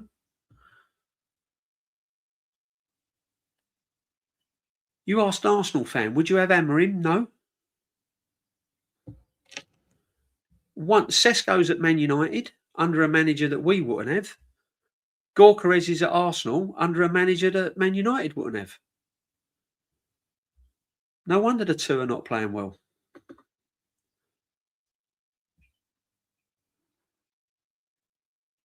I don't understand why your main account is banned. I've not banned anyone on my channel. I don't ban people on my channel unless they get personal towards people in my chat and they get personal to me. Everyone on my channels knows from day one that if you come in here with your opinion, it's respected, whether you agree with it or not, or whether you disagree with it or not. It's not a problem. I don't care what fan you are, who you support, or anything. As long as you don't get personal and as long as it's a valid opinion, that's fine. You know? You like the manager. You rate Arteta. I don't. I support Arsenal Football Club. I don't support Arteta Football Club.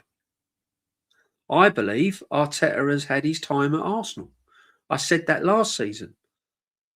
If he wins a major and wins the Premiership or wins the Champions League, I fully understand the club giving him a year or another year or 2 more years. I understand that. I wouldn't want to see it, but I understand why.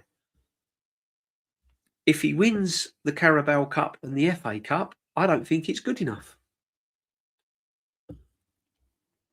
I don't think that's the standard that we should be at now, in my opinion. I'll be absolutely over the moon if we win the FA Cup or the Carabao Cup. Of course I will. I just want to win silverware. But I want more. 6 years in charge, £1 billion spent. I want more than that. And you've got a fan base that thinks we're the best in the world and the manager's one of the top managers in world football. I'm expecting more than that. Unai Villa getting pumped on 60 minutes, 3 sub changes. It's up. It's a job done. Clever and impressive. Honestly, I just wish we'd have given that manager more time. Personally, I really think if we'd have given Unai Emery the time that we've given this guy to fail, then I think Unai Emery would. I'm convinced, right? Unai Emery would have won more than one trophy at this football club in 6 years with the money spent. I'm convinced we would have won another FA Cup by now, at least a Carabao Cup, and possibly got us to a European final. I'm absolutely convinced by that. If Unai Emery would have been given the time, like Arteta, and given the money, like Arteta, I believe Unai Emery would have won more trophies. We'd have definitely won one last year with the players we've got.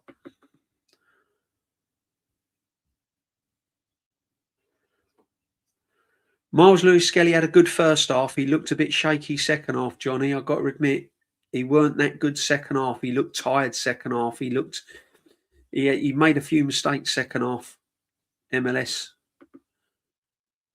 Arteta like Alan Titchmarsh. Water my garden, home base rugby football with all the tools.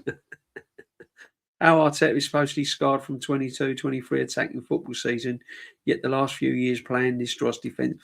I don't get it. He's definitely been scarred. There's definitely a lot of panic setting in now. Because as soon as a team scores against us now, you watch what he does. He don't go attack. Straight away he goes defensive. If we're 1-0 up or it's 2-1, like he done today, it's like, right, okay, what can I do? Let's put a defender on. You know? Although he did bring on Martinelli, which was right, really. I thought he'd have brought him on earlier. For me, Trossard had a terrible game. I was expecting Martinelli to come on earlier, and I've got to be honest, Gyökeres was struggling as well. He was really struggling, and when the goalkeeper clattered him, that was it. His game was over, done. So I was, yeah. I don't know, man. Johnny, you constantly try to trigger people and then rattled. DJB has already told you today, calm down. Or exactly. Johnny, don't worry about it, my friend. Let's give predictions for Tuesday. I can't give you a prediction for Tuesday, Johnny. I really can't. That's the position. I told you, that's the position I'm in as an Arsenal fan. If I said Arsenal would win, I'd be lying. If I said Villa would win, I wouldn't be surprised. There you go. So I'll go for a draw, 1-1. I'll go for a draw, 1-1. 100%. Arteta on Crime Watch. Unai Emery, truth, Arsenal fan base, love loser tossers.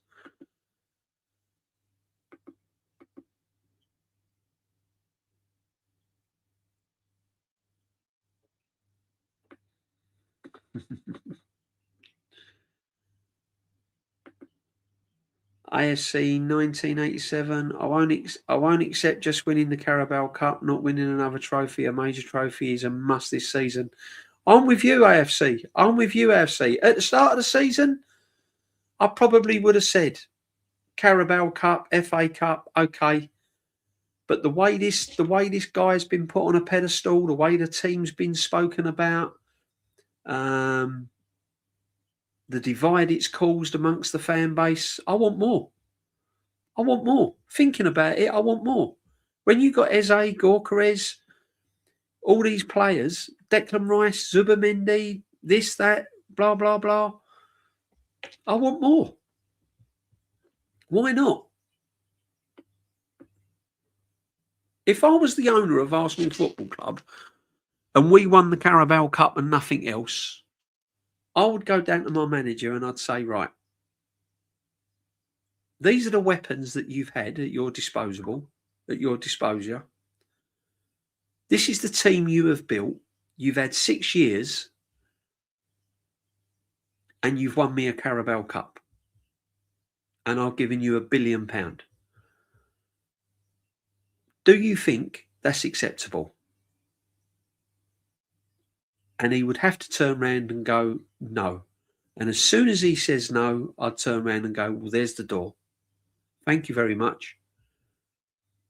And good luck. Thank you for all what you've done. Cheerio.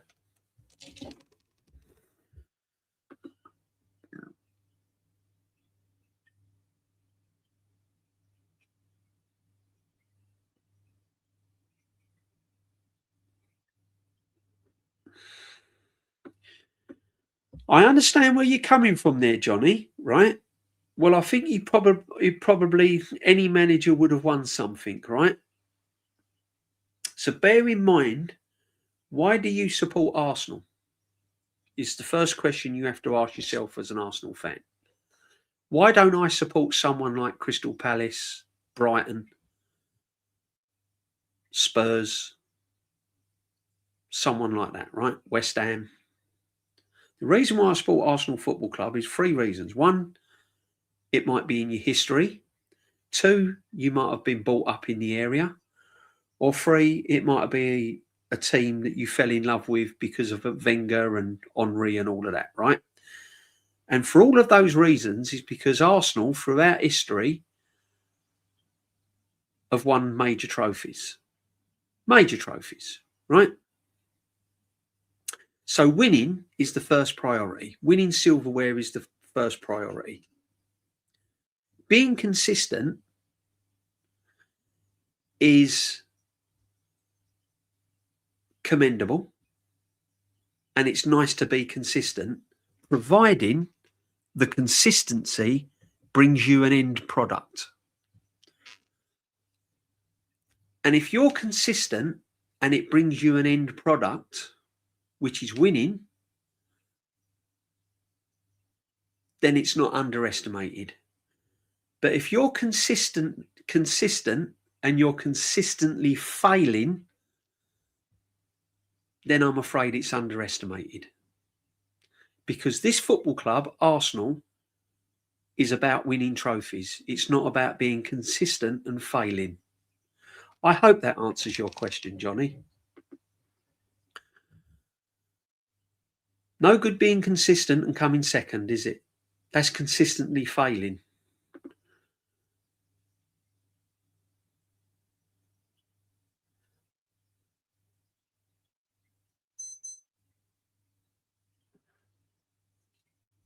But you don't win anything coming second and third, Johnny.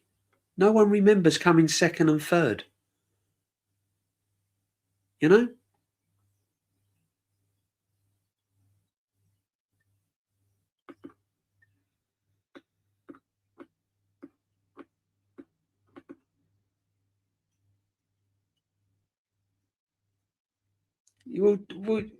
It's not about human contests. It's about facts. Being consistent has to have an end product. That is why you strive to be consistent. Being consistent in life leads to being successful. If you're consistent and you're not successful, then you're inconsistent, aren't you? That's the way it is. That's the way it is.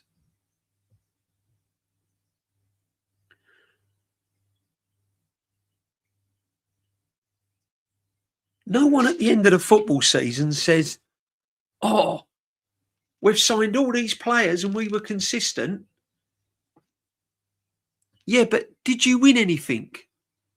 Yeah, we won the Consistent Cup. There ain't such a thing there's no such thing as the Consistent Cup. Yeah, but we was consistent. Okay. But what did you win though? For being consistent, did you win anything? No. What's the point of that? I don't want to be consistent. I want to be consistently winning things.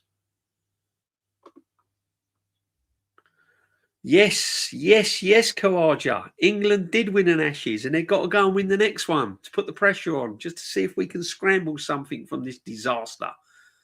But yeah, I'm impressed. Exactly. I'm glad I make you laugh, Johnny, but I make you laugh because I think you know where I'm coming from, don't you, my friend? Johnny, if he's setting up the team via a game plan, buying and selling the right players, you need for your system's eyes, who is it on the players he bought for his system? Exactly. Gyökeres don't suit his system. It's as simple as that. He can't get the best out of Gyökeres. He don't know how to. He hasn't got a clue how to get the best out of Gyökeres. Not a clue. Gyökeres will not show any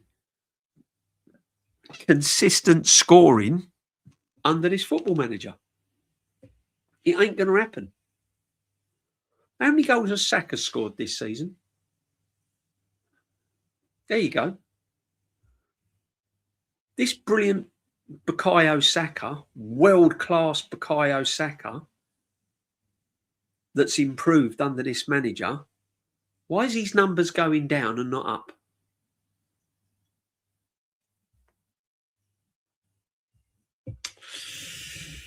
Just saying.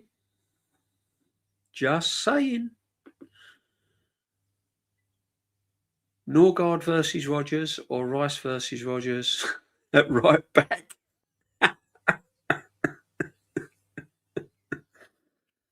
Oh, man. Oh, dear.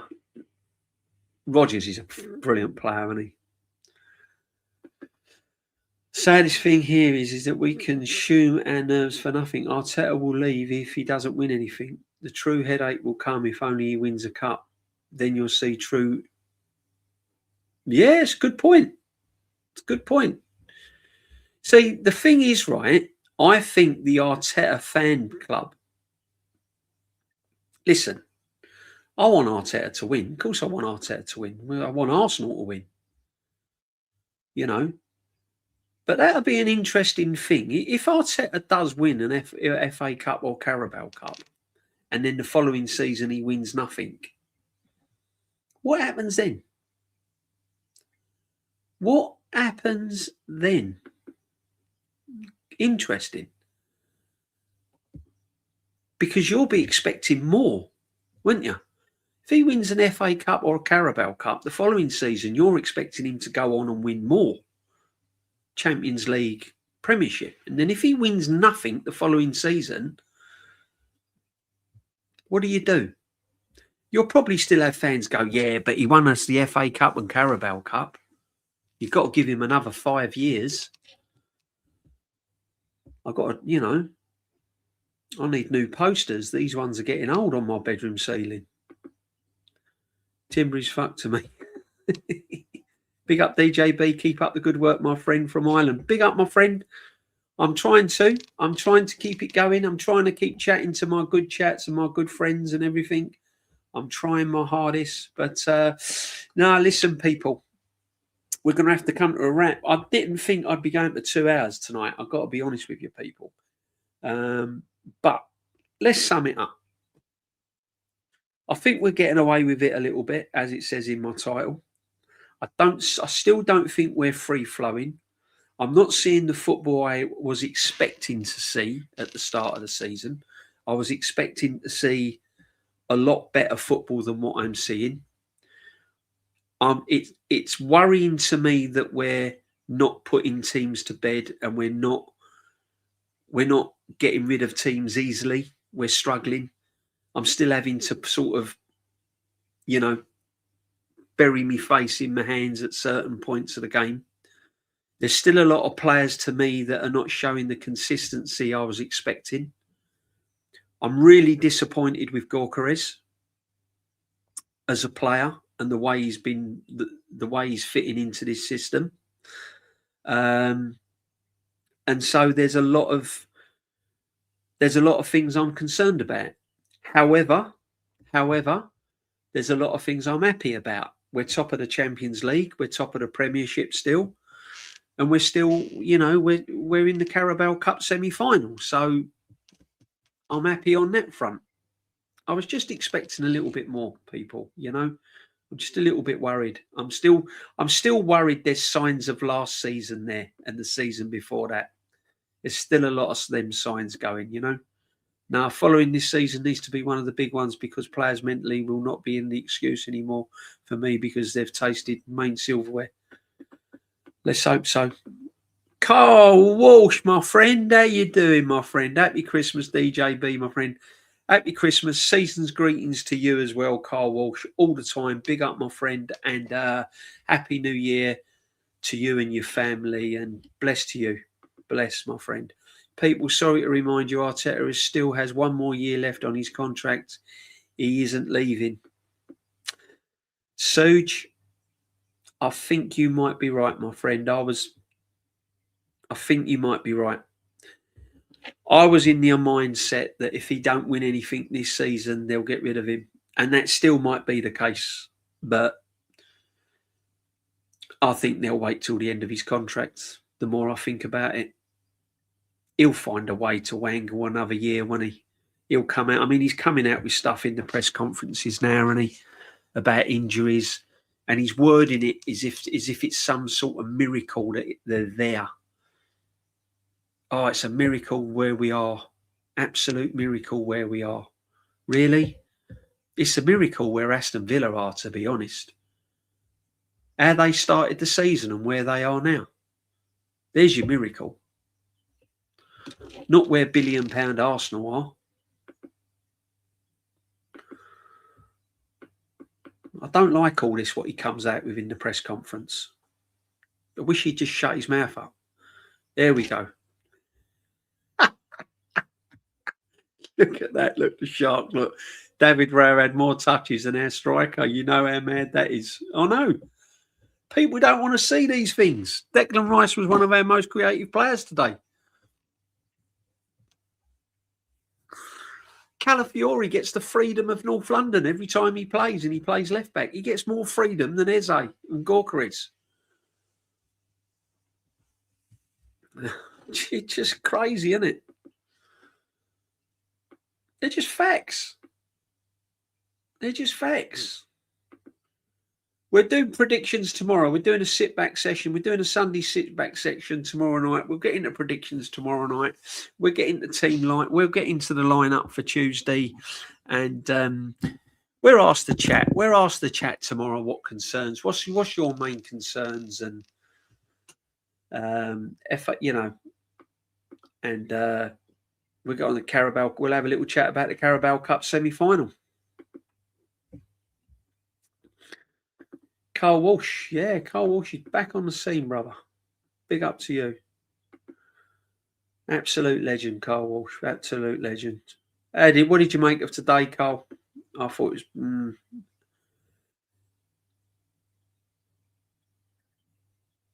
We deserved to win more than City did.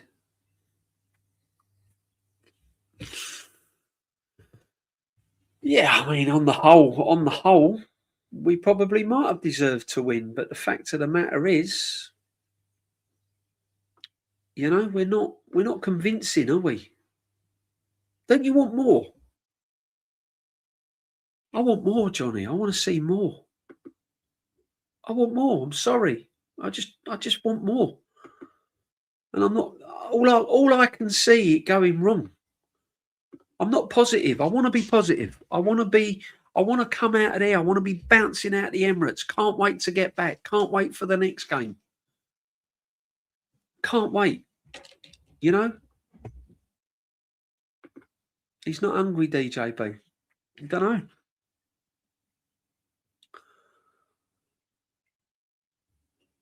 Yeah, got tomorrow's stream as well, my friend. Yeah. Not famished for silverware like how we are. No, exactly. Exactly. I want silverware, but I want the Premiership. I want the Champions League. I want the Champions League more than anything, people. I'll take the Champions League over anything. I'll take finishing fourth and winning the Champions League. I'll take finishing sixth and winning the Champions League, seventh and winning the Champions League. Seriously. I really want the Champions League. Massive. Massive. There's two things in life I want to see, right, before I pass it. Champions League at Arsenal and World Cup for England. That's what I want to see. That's what I want to see. Yeah.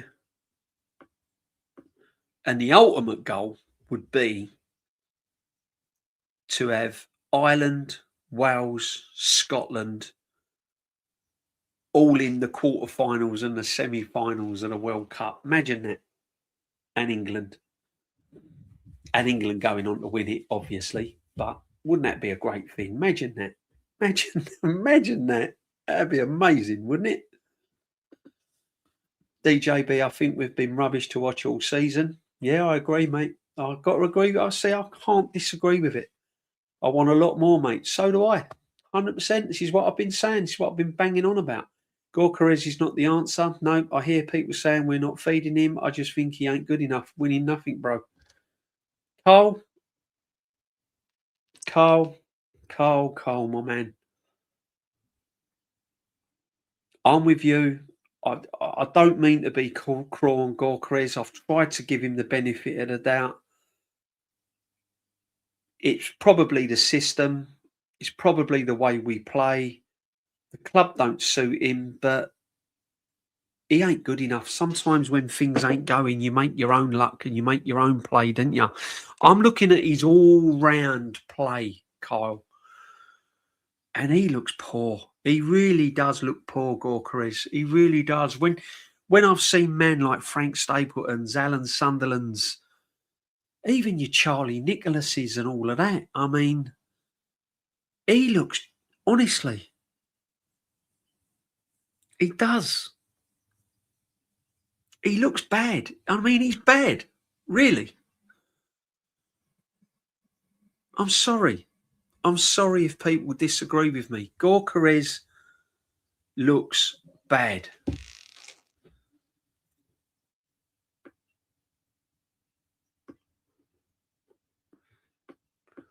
And I'll repeat, I'm not saying he's a bad player, but he is for Arsenal. He's slowly becoming into that bracket of Lee Chapman, Francis Jeffers. He's slipping into that mould as a complete disaster. Shamek and all of that. Nicholas Bentner. That's the level he's slipping into. It's horrible to say, but he is.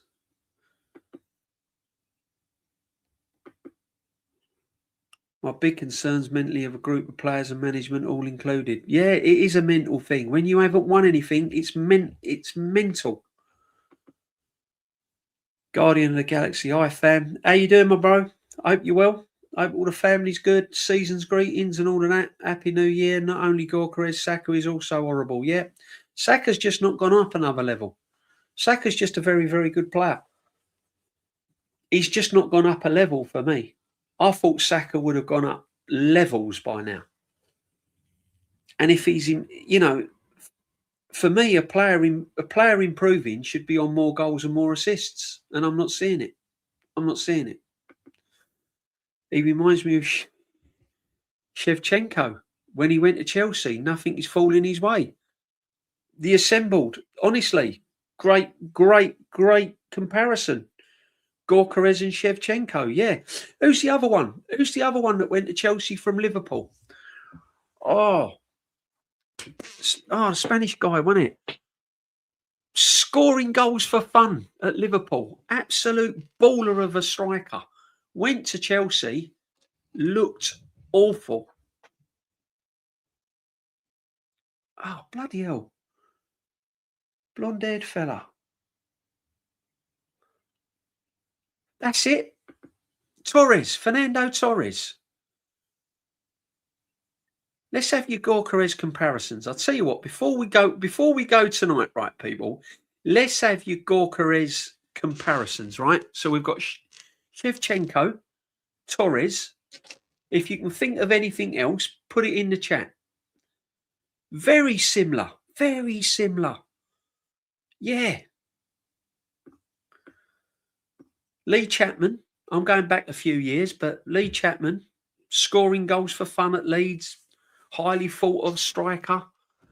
Everyone wanted him. Massive, massive name. Went to Arsenal, failed miserably.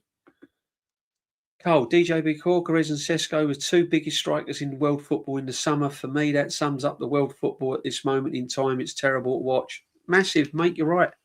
Premiership is awful to watch, isn't it? It has been for like 2 or 3 years. The Premiership is like disgusting. It really is. What is all this playing out from the back and goalkeepers and taking their time, putting their foot on the ball? It's really crap. He's been poor, but the fact we only put 2 low crossing after he was subbed was shocking. He buries that Martinelli chance. Yeah, exactly. Yeah. I'd have kept him on. As much as he was bad, I'd have kept him on. Because I want him to score goals. He's lacking a lot of confidence. You can see his body language, his whole persona when he walks off the pitch, when he got clumped by the goalkeeper. Just everything about Gyökeres is wrong. He's just not enjoying his football, is he? He's just not enjoying his football, people. As I said, it's like taking that job and within 1 week, don't you? You think, oh no, what have I done here? I hate it. And you set your alarm and it goes off and you just think, oh, I really don't want to go in. I've got to go in. I've got to put food on the table for the kids. I've got bills to pay. I'm going to have to stomach it. I'm going to have to go in. But it's like, and you come home and you're just like, that's Gyökeres. He's just like, it's just I'm hoping it will change, but from what I'm seeing, I just can't see it. Eze's the same. Eze's the same, people. He's on the bench. He can't get a game. He's getting subbed off and he's on the bench. He's not starting. He's another one.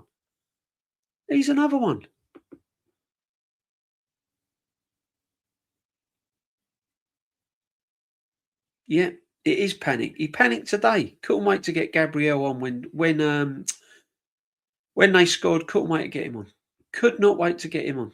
Let's talk about the elephant in the house, Arteta. What's wrong with him? Noni, yeah. We spoke about it earlier, Guardian, my friend. We spoke about Arteta.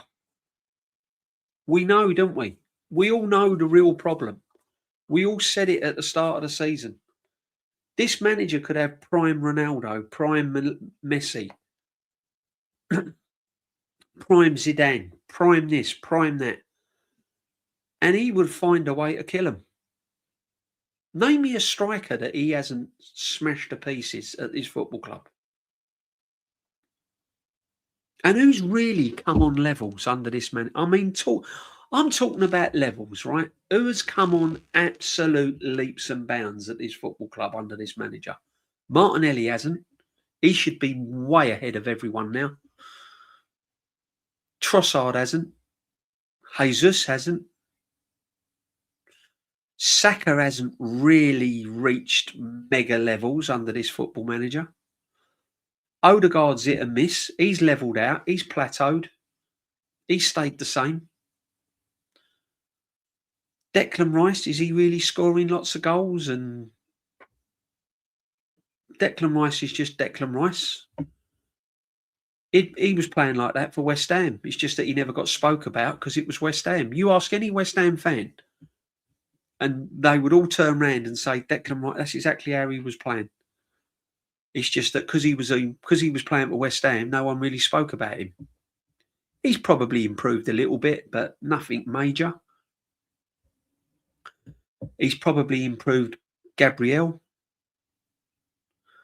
That's about it. When I talk about improved players, I mean really like, wow, unrecognisable. Unrecognisable. Like Bruno at Newcastle, Joel Linton at Newcastle, Mateta at Crystal Palace. Unrecognisable. They're just good players at Arsenal. They're just brilliant. I mean, look what he's done with the Hale End, the Hale End bunch. Look at the money we could have saved. We had Reece Nelson. We had Eddie Nketiah. We had Smith Rowe. Right? Ethan Wanyeri. There's 4 players there. 4 players that came out of our academy. Look what we could have turned them players into. And he couldn't get the best. I mean, Eddie Nketiah done nothing under him. Reece Nelson done nothing. Smith Rowe done nothing. The list goes on. List goes on. Mad.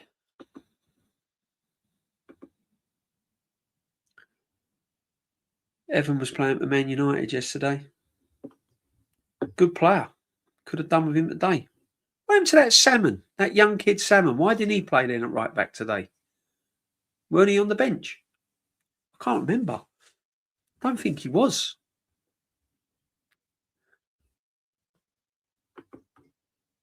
I would swap both Havertz and Jesus for Welbeck, $500,000. What? Yeah, exactly. Exactly. Look what Welbeck's doing this season. Look what he's doing this season compared to Gyökeres. My friend, the list goes on and on and on. As I said before early in the stream, right? If you was picking a striker now, you wouldn't be looking at Gyökeres, would you? If you had, if I gave you £80 million and said, go get me a striker, you wouldn't be looking at Victor Gyökeres right now, current form. Right now, you wouldn't.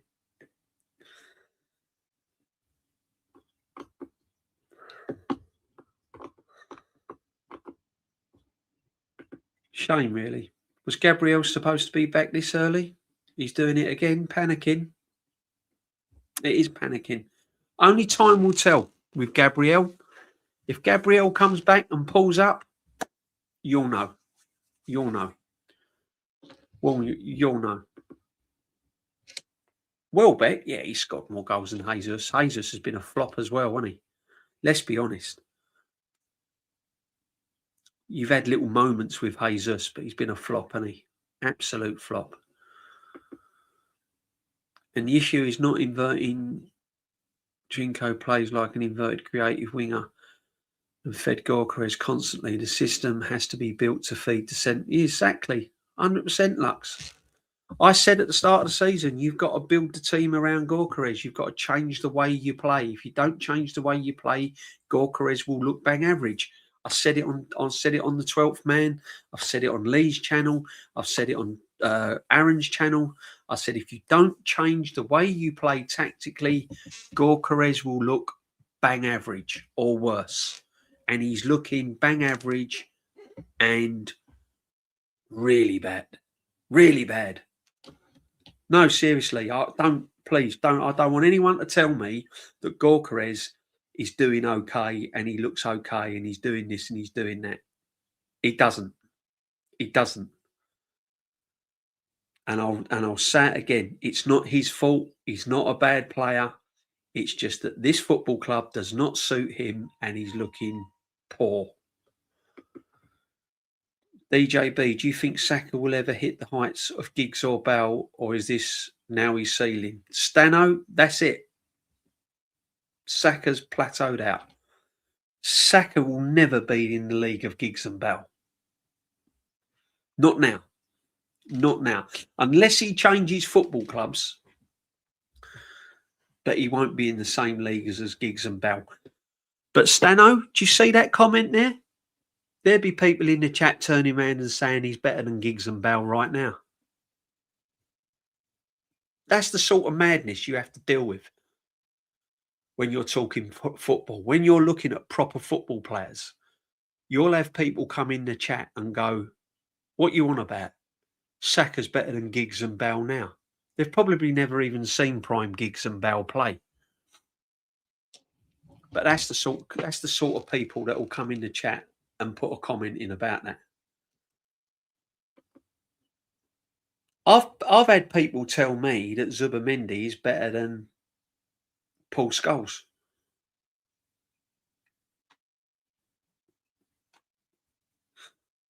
Let that sink in, people.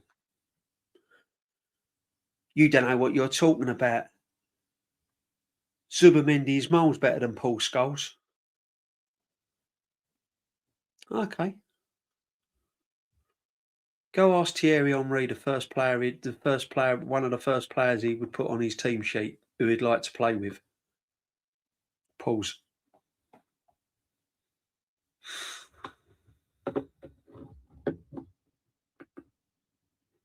Injuries in the warm-up again. He can't get away with the injured in training no more. No, he's smashing them in the warm-up now. We'll have players getting injured in the warm-up.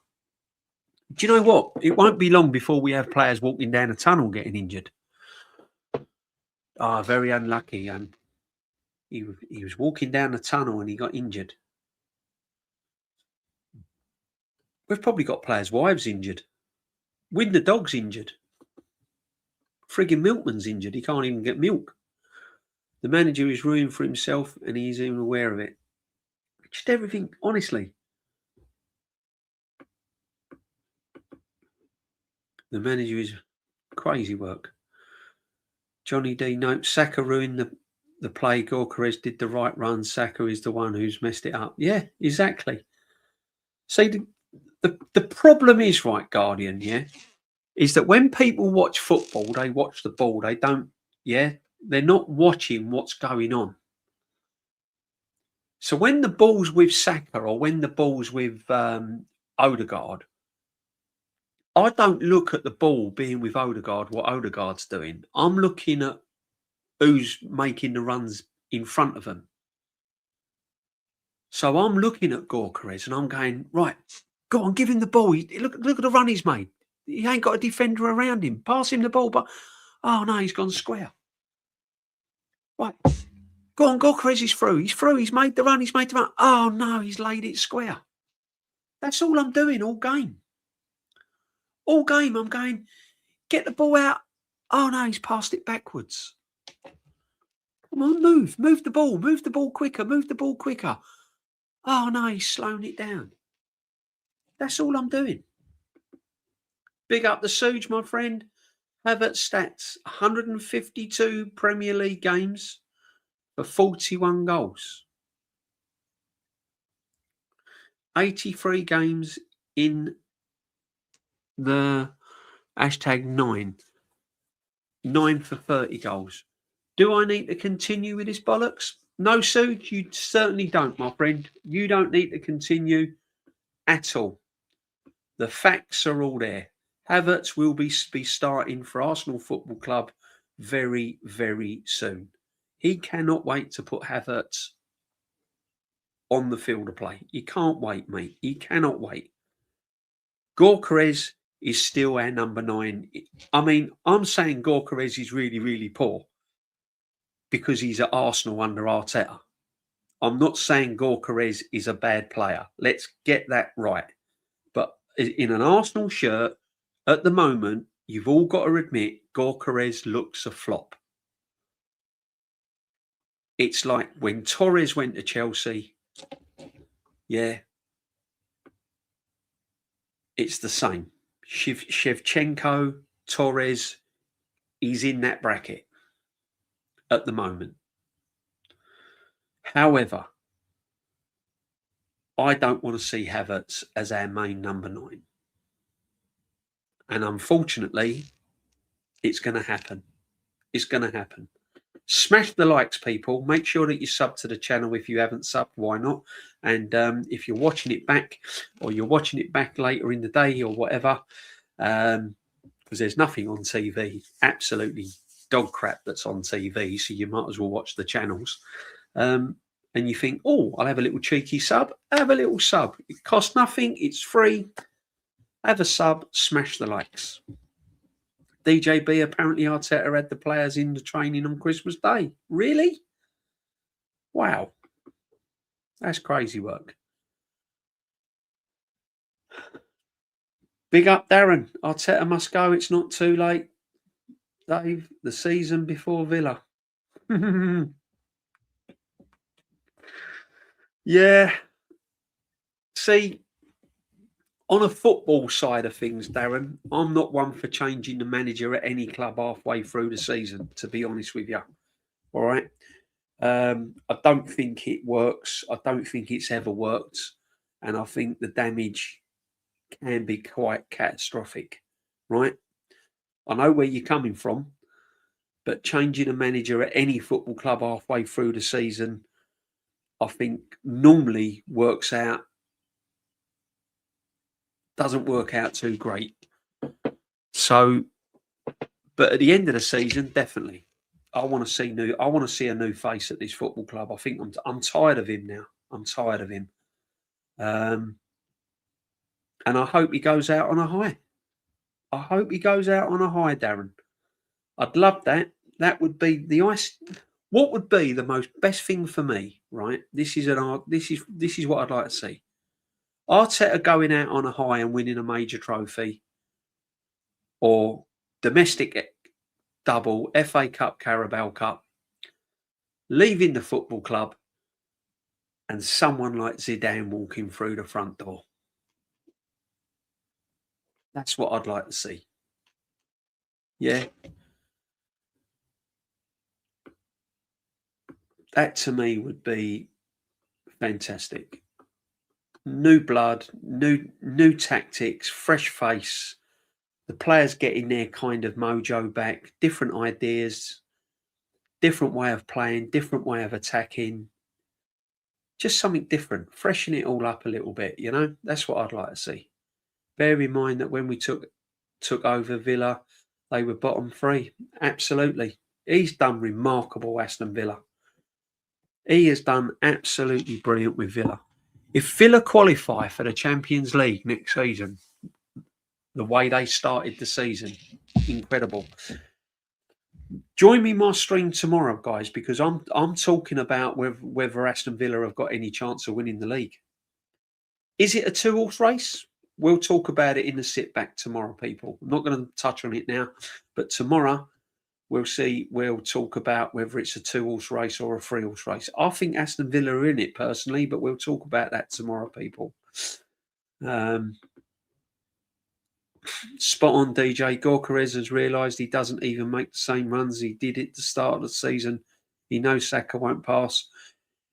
Honestly, Lux, bro, If you watch Gyökeres, he looks fed up. He's making runs. He's not getting the ball. He's not getting seen quick enough. Players are holding on to the ball too long. And that's why he's getting marked. And he's easy to read. He's easy to read. The play breaks down, and Gyökeres is just marked, or he's easy to read. Simple as that. So his head goes down. His body language is all wrong. He's struggling, man. Gyökeres is struggling big time. He's really struggling. I was watching him today. He walked off of that pitch and he looked as if he was relieved to come off, to be honest. He looked pleased that he was coming off. When a player looks pleased that they're coming off, you know there's something wrong. When Emery took over Aston Villa at the end, bottom three. Incredible. Incredible. Jesus stats, 231 Premier League games for 76 goals, 182 games as a striker for 6. I mean, it's poor, isn't it? Oh, dear, man. Big up, Suge, man. Big up, my friend. The Suge. Absolute legend. Hard-hitting Suge facts. All these channels. Yeah, not just mine. Shane's as well. Aaron's, Northside's, Lee's. Views. We say it as it is. Can't go round in circles anymore. If you keep throwing things under the bed, they're never going to come out. I've seen Saka whip crosses in, been slow to react. He's slow as fuck. It does look a bit leggy as well, but then when you're lacking in confidence, when you're a player lacking in confidence, everything goes. Your pace goes. You ain't got that freedom in your movement anymore. You stiffen up, you tighten up. He's really struggling, honestly. I feel sorry for him. I really do. I really feel sorry for him. I do. Because he must be wondering what has happened. You can't go from scoring that many goals and being that good to looking this bad. You can't. I don't care what anyone says. I've played football. You just can't do it. I've changed clubs. I've played like semi-professional. I've played football on a Saturday, high standard leagues. I've played football like Isthmian League and Sunday football I've played in and stuff at good levels. And I've changed clubs. You know? And I've still kept the same sort of.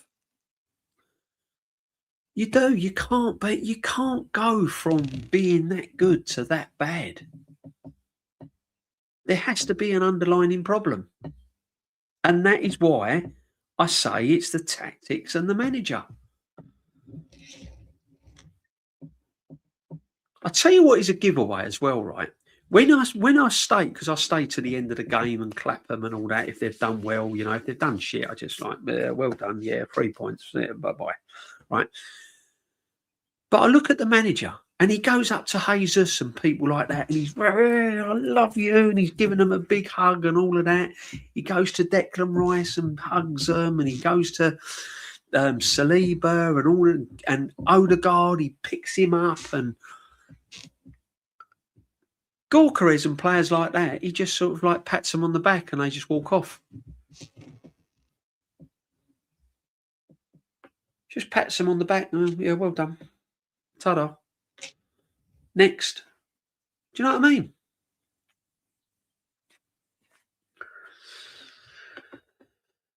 DJB always say the top managers get the best out of the attacking players. Arteta can do that, whatever reason. Look at the output in the terms of numbers. Yeah, exactly. Arteta's relationship with strikers at this football club is not good, right?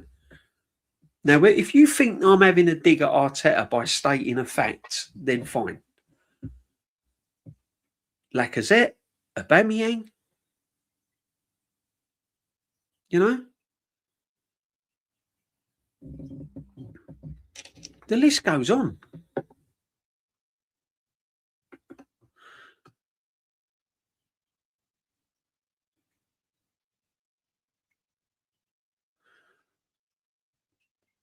No, I said that no, that weren't what I said, right, Johnny?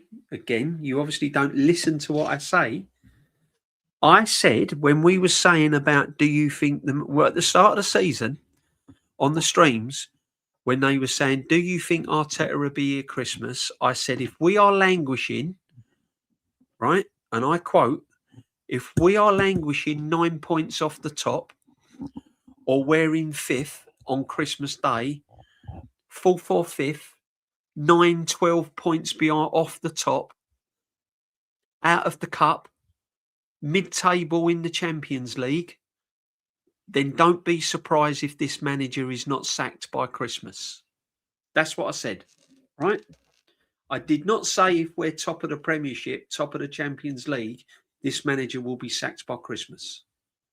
I said if we're mid-table, 12 points off the Premiership, mid-table in the Champions League, out of the Carabao Cup, don't be surprised if this manager ain't sacked by Christmas. That's what I said. Right? But the fact that he's top of the league and he's top of the Champions League, he should be here till the end of the season. No point changing him now. See what he can do. See, you don't listen, Johnny. You should listen. Stop listening to the other channels that feed you dross and all pretty things and nice things growing in the garden and pretty girls by the swimming pool and nice little cocktails. Yeah. When you come to the real channels, you have to listen and respect and listen to the chat, because the chat are not silly either. The chats on these channels that follow these channels know what it's like to be an Arsenal fan and what they expect. Onana has improved under Emery as Ollie Watkins and Rodgers. Rodgers is an absolute brilliant player. Absolute brilliant player. What he's done to Rodgers is incredible. Rory Jennings predicted Villa in a title race, meaning our victory is almost certain.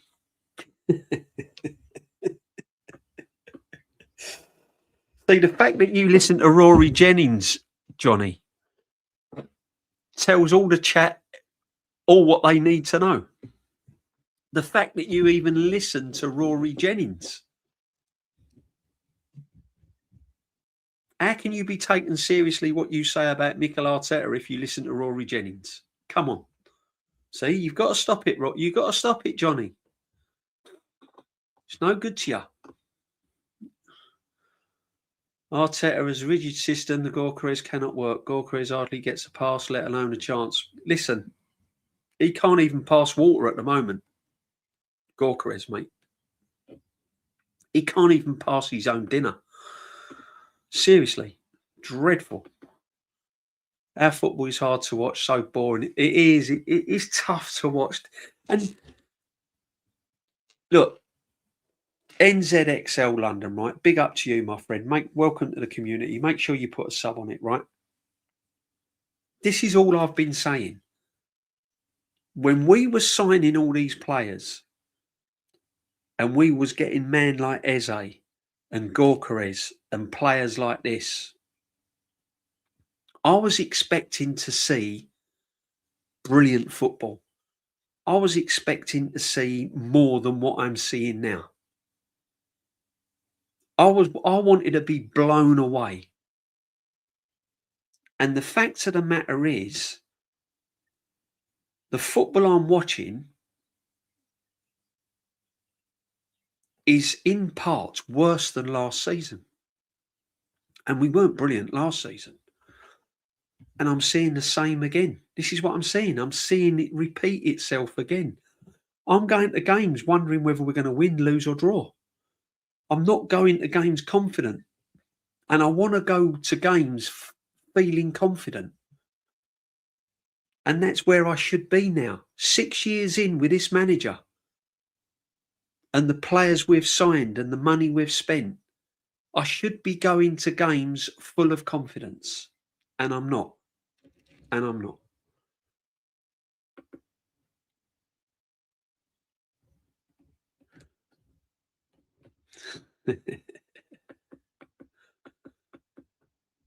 Okay, Johnny, no problem, my friend.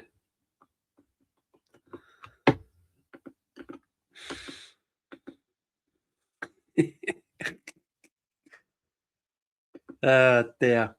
When it's crunch time, Odegaard will be exposed and he's still playing Eze. Yeah. See, this is Odegaard's problem, isn't it? Right? I'll tell you Odegaard's problem, and it's been his problem for the last 2 seasons. He'll have one good game like he did yesterday now, right? Like he did yesterday. And he had a good game. I've said that right at the start of the stream. Big up Odegaard. He had a good game, took his goal well. And he's probably one of our best players, right? I think so anyway. The trouble is, it ain't consistent. He'll have one good game like that. And in the next game against Aston Villa, when the pressure's on and he's put under pressure, he won't turn up. And the problem is now, because he had a good game yesterday, the manager will keep him on, hoping that he has another good game. So if he's having an absolute stinker against Aston Villa, this is the manager we've got. Because he had a good game yesterday, he'll keep him on. He won't go, right, he's having a crap game today, I'll put Eze on. No. He'll keep him on. Because of yesterday's performance has kept him in this team for the next 4 or 5 games.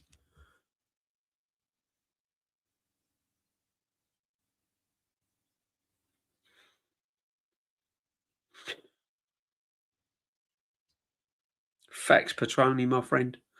It is boring. I've got to be honest. But then I think I watch a lot of games of football in the Premiership, and I find a lot of the games boring in the Premiership, to be honest. By the way, that was a bad result for West Ham today, and I know I've got some West Ham that come in the chat, and I don't know if James is still up watching. But man, E20 Zone, if you're listening or you watch this back, man, I'm feeling really desperate for West Ham now. I really am. It's not looking good for West Ham Football Club at the moment. It really ain't. Wow. Honestly. Because we pass sideways and sideways. It is. It's so predictable. I can name every single player we're going to pass to when we're in the attacking third. I know exactly where the ball's going to go. So predictable. Number 10 ever taking Odegaard's spot because he runs around. I think Eze's done, mate. I think Eze is a squad player. That's it with Eze. And it's worrying because you got the World Cup coming up and he needs games. He needs games. And you know what Tommy Turks is going to say? If you're not playing regularly, you don't play. If Eze don't go to the World Cup, I'm blaming Arteta.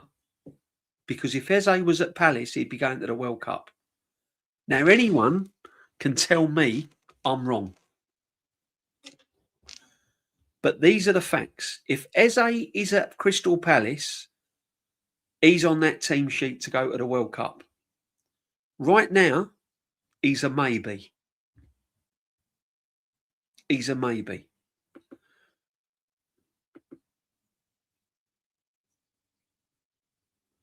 Yeah, I think West Ham, yeah. I'd hate to see it, though. I'd hate to see it, especially where I live, man. It would absolutely... Mind you, that'd be tasty, wouldn't it? West Ham v Millwall next season. Imagine that. He does have his favourites. He has his safety net, doesn't he? He has his safety nets. He has 5 players that he will pick no matter what. The first he did with Eze was throwing him under the bus. He did. He threw him under the bus from day one, Asia. From day one, he threw him under the bus. You're absolutely right. 100%. 100%. Andy Kershaw, big up, my friend. Hope you're well. Baltimore at Newcastle has proved that it doesn't have to take time to hit the ground running. He averages 1 in every 2 games. Facts. Absolute facts. Baltimore, Etitike, Gorkarez. Who you taking? Who you taking? 100%. Arteta, I don't want Semenyo at this football club. No disrespect to Semenyo, but man, if I'm an agent of Semenyo, I'm definitely not bringing him to Arsenal. The only way Semenyo will come to Arsenal is because of his wages. If he comes to Arsenal, he's sitting next to Eze. He's sitting next to Eze, and he's helping Nwaneri peel the oranges. Big up, David C. Hope you're well, brother. Happy New Year to you. Season's greetings. Eze scores a hat-trick against Middlesex Hotspur. Yeah. Scores a hat-trick. Here's your bench. See you later. I'll tell you what. Look at Noni Madueke. Scores 2 bangers in the Champions League. Next game, don't even get on. Don't even get 30 seconds. Don't even get 30 seconds of football. Nwaneri, forget about him, just literally gone. Nwaneri, I think he's washing cars in the car park. That's where Nwaneri is, man. He's washing cars in the car park. Man like Nwaneri turns up and they go, do us a favour, Ethan. I've got my car parked outside. Give it a wash. Yeah, but I want to play football. Nah, don't be silly. Yeah, do something different. Go wash the cars.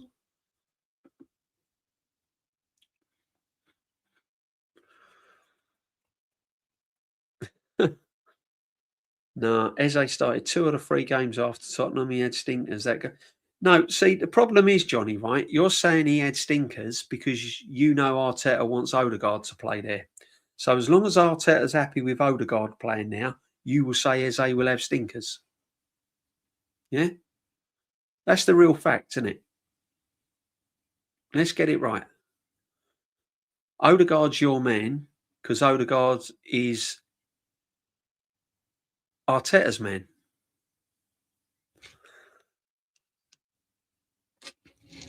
You haven't mentioned the fact that Odegaard's had stinkers all last season, and that's the reason why we bought Eze, because Odegaard was dropping stinkers all last year.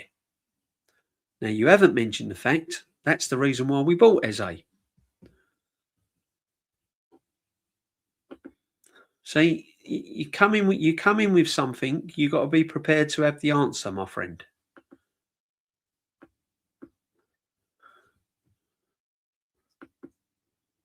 Not only did he not want Eze, but also believes Arteta is the jealous type. He probably didn't like the presentation of Eze. Arteta needs to be the main character. Yeah, I've said this before. I think there's a little bit of that with Arteta, to be honest. I mean, I don't get into I don't get into a lot of things that people accuse Arteta of being. But one of the things I do notice about Arteta's type of character, he likes to be he don't like anyone attention. He don't like anyone to have the attention. Now, Noni Madueke got loads and loads of attention, didn't he, from them 2 goals he scored in Bruges, right? He was lauded up all over the place, wasn't he? And in the following game, he didn't get played. It was like, right, know your place. This is where you sit. You're not bigger than me. See, Arteta honestly believes he's bigger than the football club. This guy here honestly believes he's bigger than the football club. Yeah? The way he talks, the way he acts, his persona, he thinks he is bigger than the Arsenal Football Club and no one's bigger than him. He is the main man. He is the main man. Yeah? This guy. You ain't bigger than me. That's why he got rid of Lacazette. Aubameyang. That's why he gets rid of them. That's why he didn't want Ivan Toney.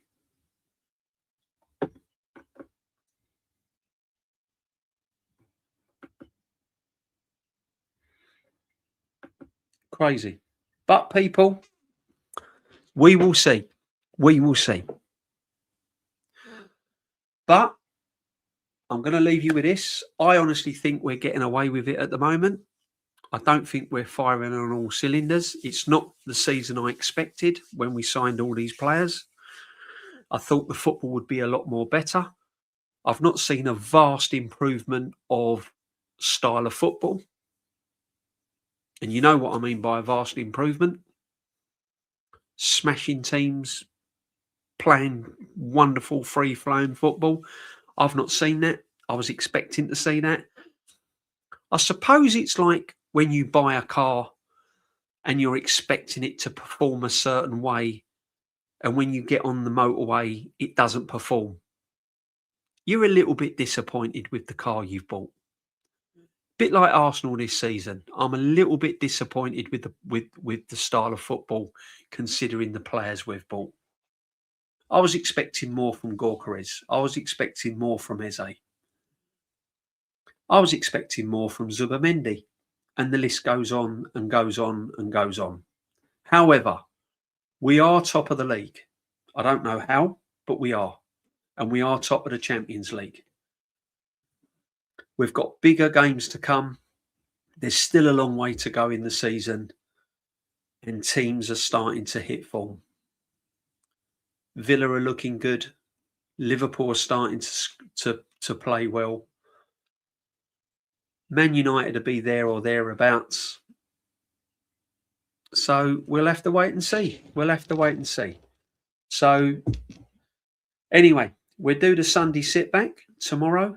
And yeah, we'll be talking more about the game on Tuesday in the Sunday sit back tomorrow. And hope to see you all then. Hope to see you all then. Big up to everyone. Thank you for joining me. Lux have been in. Darren's been in. Ijab's been in. The Suge, thank you for all your super chats and everything. Let's just go and see if I've forgotten any. Asus is sats that one. I'm just checking because the other time I forgot super chats and I do apologise. Yeah, Lawrence. Thank you all for your super chats, people. Much appreciated. James as well, becoming a member. We'll be doing a member stream real soon. Yeah, and even Johnny D. Big up, Johnny D. Always a pleasure to have you in, my friend. People might not agree with you.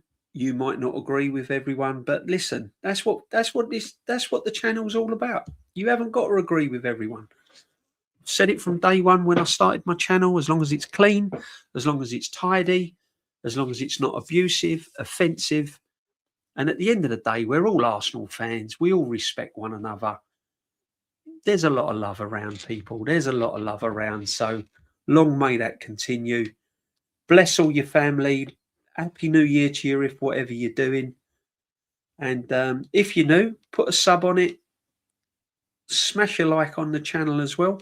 That all helps. And we're all Arsenal fans.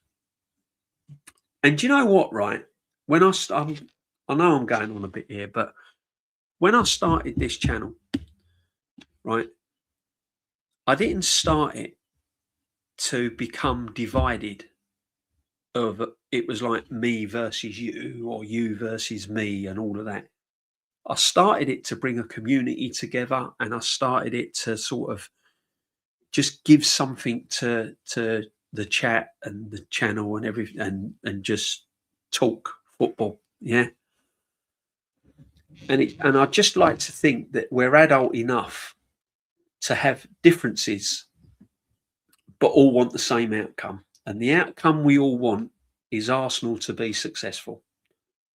We want Arsenal to win premierships. We want Arsenal to win FA Cups, Champions Leagues, and have the best players in the world. That's all we want, people. That's all we want. But we all have our differences. Some people want the manager forever. I don't. Some people rate Odegaard. I don't. There you go. I think Saliba is one of the best defenders in the world. Some people don't. I think David Raya is one of the best goalkeepers in the world. Some people don't. It's just the way it is, people. That's what it's all about. But big up to everyone. Love, bless, and see you all soon. Stay safe. Enjoy the rest of the festive season. If you're on holiday, enjoy. Lay in bed. Get that alarm clock turned off. Have a nice cup of tea in the morning. Feet up. You know it makes sense. This will be the Arsenal Huddle. Come on, you Gunners. Speak to you all soon. Bye for now.